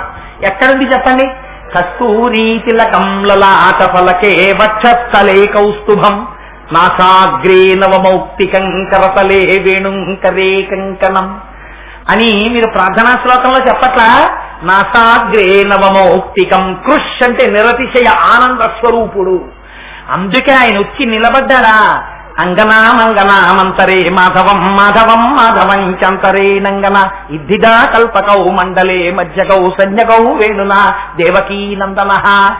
ఆ బాల గోపాలం కృష్ణుడంటే వాళ్ళు వీళ్ళు కాదు, అమ్మవారి యొక్క స్వరూపాన్ని మీరు ఇలా చూశారనుకోండి, రాజన్మత్తమరాళమందగమనాం రాజీవ పత్రేక్షణాం రాజీవ ప్రభవాదిదేవమకుటై రాజత్పదాంబోరుహాం రాజీవాయత పత్రమండిత కుశాం రాజాధిరాజేశ్వరీం శ్రీశైలస్థలవాసినీం భగవతీం శ్రీమాతరం భావయే. ఏమిటమ్మ ఆకర్షణ, అమ్మతనమే ఆకర్షణ. అమ్మ అలా నిలబడి ఒక చేతిలో బంగారము వజ్రములు తాపనము చేయబడినటువంటి పాత్ర పట్టుకుని, ఒక చేతిలో మణిగణ ఖచ్చితమైన తెడ్డు పట్టుకుని, ఆ పాత్రలో పాయసం పట్టుకుని నిలబడుతుంది. మీరు అడగడమే తరవాయి. ఉభౌ దర్వీ కుంభౌ మణిగణక సంభావిత గుణౌ దధానా పాణిభ్యామృతరస మృష్టాన్న కలితౌ కళాఢ్యా కళ్యాణీ కలిత సదనా శ్రీగిరసి సరసస్యతౌ భ్రమర్యంబా రచయితుమదిష్టార్థ విభవం. ఆ కోరిక తీర్చడానికి తల్లి వెంటనే చెడ్డిలా ముంచి ఆ పాయసం చేతిలో పోసేస్తుంది. ఆ పాయసం జుర్రుకున్నాడా ఇంకా వాడు వాడు ధన్యుడైపోయినట్టే, వాడికి ఏ కోరికలు తీరిపోతాయి. అలా అంత ఆకర్షణ శక్తి కలిగినటువంటిది అమ్మవారు. అమ్మవారు వచ్చి నిలబడిందా అంతే ఆకర్షణ అటువంటిది. బహుముఖాలుగా చేయించేసుకుంటుంది ఆవిడ. ఆ తల్లి శక్తి అటువంటిది. అదే శక్తి మళ్ళీ మీకు కృష్ణుడి దగ్గర కనపడుతుంది. అందుకే ఇద్దరు ఆకర్షణ శక్తి, అందుకే ఇద్దరు ముత్యం ధరిస్తారు. ఆయన కూడా నాసాగ్రే నవమౌక్తికం. అందుకే ఆయన చూడండి, కృష్ణుడు పుట్టాడంతే క్రేళ్ళురికి మసలిలేగలు మల్లడిగొని రంకెరిడియమద వృషభంబుల్ పెళ్ళున ముదుగుల పొదుగుల తల్లించన్ పాలు బాలు సంభవ వేళం. ఎవరికి తెలుసు, మనుషులైతే సంతోషించారంటే దానికి అర్థం ఉంది. ఏమి నోమ ఫలము ఇంత ప్రొద్దొక వార్త వింటిమ బలలా రవినులరా మన యశోద చిన్న మగవానిక నినట శుచివత్తమమ్మ సుధతులారా అని పరిగెత్తారు గోపికలందరూ. ఏంటండి ఆ పద్యాలు, పోతన గారు రాయవలసిన పద్యం ఏది? మన యశోద చిన్న మగవానిక నినట. చిన్న మగవాని కనకపోతే పెద్ద మగానికి అంటారా ఎవరైనా?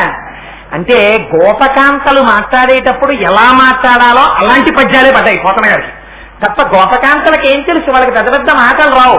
అందుకని చిన్న మగవానిక నినట శుచివత్తమం వసుదతులార అని వెళ్ళారు. అదే మరి పాపం ఆవులకి దూడలకి వాటికి ఏం తెలుసు, అక్కడ కృష్ణుడు పుట్టాడంటే వాటికి ఎంత సంతోషమో. క్రేళ్ళురికి మసలిలేగలు మల్లడిగుని రంకెలిడియమద వృషభంబుల్ పెళ్ళున ముదుగుల పొదుగుల చల్లించన్ పాలు బాలు సంభవ వేళం. ఒక్కసారి ఆవులన్నీ అంబారం చేసాయిట. దూడలు నిష్కారణంగా పలుకులు ఇప్పేసుకుని ఎగిరిగిరి గంతులేస్తూ ఆడుకుని పరిగెడుతున్నాయిట. ఆబోతులు పెద్ద పెద్ద కంఠాలెత్తి గంభీరంగా అరుస్తున్నాయిట. కుండ తెచ్చి గోపకాంతలు ఇలా పొదుగుల కింద పెట్టేస్తా, రోజు మీకు షేరుపాలు ఇచ్చేవాళ్ళం, కృష్ణుడు పుట్టాడు మనకి, అందుకని మీరందరూ కృష్ణుడు షేరుపాలు ఇవ్వండి అని చల్లించన్ పాలు బాలు సంభవ వేళం. వర్షం కురిసినట్టు కురిసిచ్చేట ఆవులు పాలని. పరమాత్మ పుడితే అమ్మవారు వచ్చిన శ్రీ మహావిష్ణువుగా వచ్చిన ఆ ఆకర్షణ అలా ఉంటుంది. ఇది ఆనంద స్వరూపం, అది ఆనంద స్వరూపం, రెండు ఆనంద స్వరూపాలే. అందుకని ఇద్దరిది ఒకలాగే ఉంటుంది. ఎందుకు చెప్పానంటే ఈ మాట, అందుకని వహత్యంతర్ముక్త శిశిరకర నిశ్వాసగళితం సమృత్యాయత్తా బహిరపి సముక్తామణిధర. అమ్మా, లోపల నుంచి బయటికి వచ్చి లోపలికి వెళ్ళిపోతున్నటువంటి ముత్యాన్ని నువ్వు ధరించావా అన్నట్టుగా మాకు అనిపిస్తోందమ్మా అన్నారు. ఎందుకని? ఫలించాలని మీరు కోరుకోకూడదు. ఫలించింది అనుకోండి, ఆ ముత్యం బయటికి వచ్చి పడింది అనుకోండి, అమ్మ నేను ఏరుకుంటానమ్మా అన్నారు అనుకోండి, తప్పు. ఎందుకని? ముత్యం పండే ప్రదేశాలలో ముత్యం మీకు దొరికిందా, ఆ ఇచ్చే వస్తువు పోతుంది. ఏనుగు కుంభస్థలం పగిలిపోతే మీకు ముత్యం దొరుకుతుంది, వెదురుగడ పగిలిపోతే మీకు ముత్యం దొరుకుతుంది, చెరుకు కర్ర పగిలిపోతే మీకు ముత్యం దొరుకుతుంది.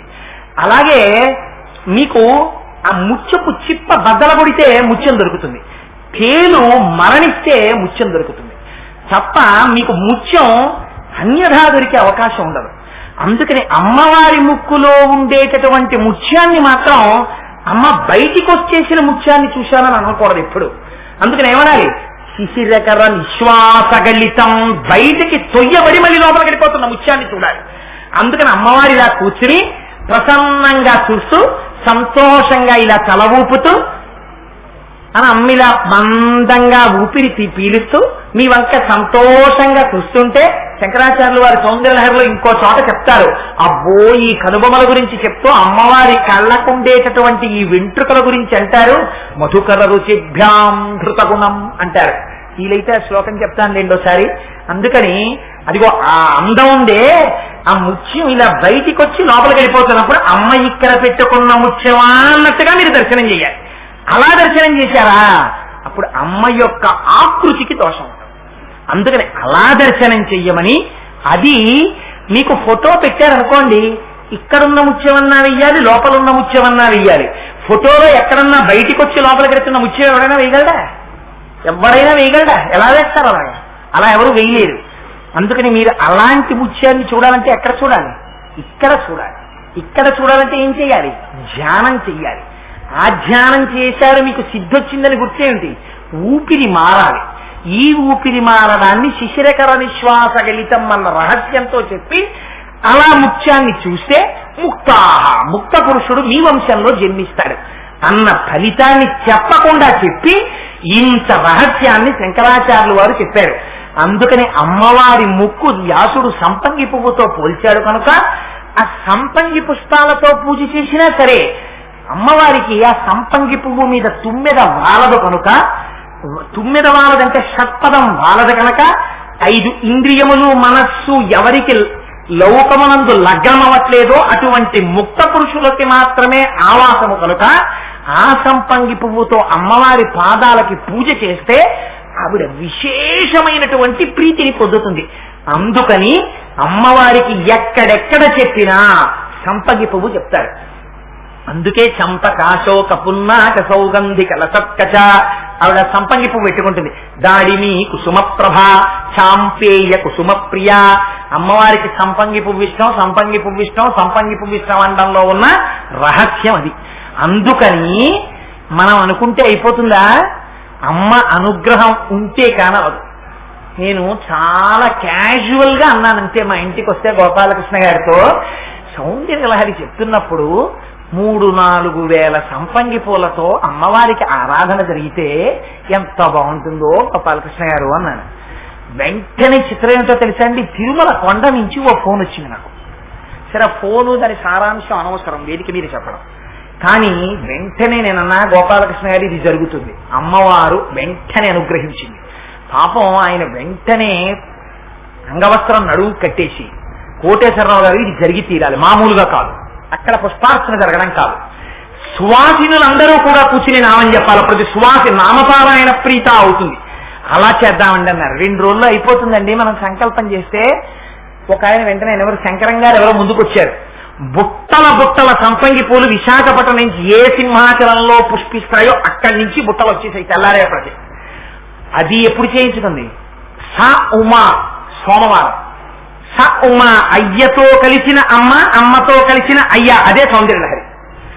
ఆ స ఉమా సోమవారం పొద్దున్న ఇంతమంది సువాసినులతోటి నామం చెప్పించుకుంది, పెద్ద కలశ పెట్టించుకుంది, తానే బయలుదేరి వచ్చేసింది ఉత్సవమూర్తి, వచ్చి కూర్చుంది, అంత పూజ చేయించుకుంది, అన్ని సంపంగులతో పూజ చేయించుకుని అన్ని సంపంగులు మళ్ళీ సువాసనల యొక్క కొప్పుల్లోకి వెళ్ళిపోయింది. విన్న వాళ్ళందరినీ అనుగ్రహించేసింది. ఇది కాదు పరాశక్తి యొక్క అనుగ్రహం అంటే, ఇది కాదు శ్లోకంలో శంకరాచార్యులు వారు అపేక్షించిన ప్రయోజనం, ఇది అమ్మవారి అనుగ్రహం. ఆ అమ్మ అనుగ్రహాన్ని ఇవాళ పొద్దున్న అనుభవించి అది చెప్పకపోతే ద్రోహం కనుక, కంఠం బావులేకపోయినా ఇవాళ సంపంగి పువ్వు యొక్క గొప్పతనం ఉంది కనుక ఆ రెండో శ్లోకాన్ని కూడా విజ్ఞాపన చేశాను. మంగళాశాసన పరై మదాచార్య పురోగమై సర్వైశ్చ పూర్వైరాచార్యై సత్కృతాయాస్తు మంగళం. మంగళం కోసలేంద్రాయ మహనీయ గుణాత్మనే చక్రవర్తి తనూజాయ సర్వభౌమాయ మంగళం. ఉమాకాంతాయ కాంతాయ కామితార్థప్రదాయినే శ్రీగిరీశాయ దేవాయ మలినాథాయ మంగళం. కరచరణ కృతం వా కర్మ వాక్కాజం వా శ్రవణనైనజం వా మానసం వాపరాధం విహితమ విహితం వా సర్వమేతక్షమస్వ. శివ శివ కరుణాబ్ధే శ్రీ మహాదేవ శంభో. సర్వం శ్రీ ఉమామహేశ్వర పరబ్రహ్మార్పణమస్తు. స్వస్తి.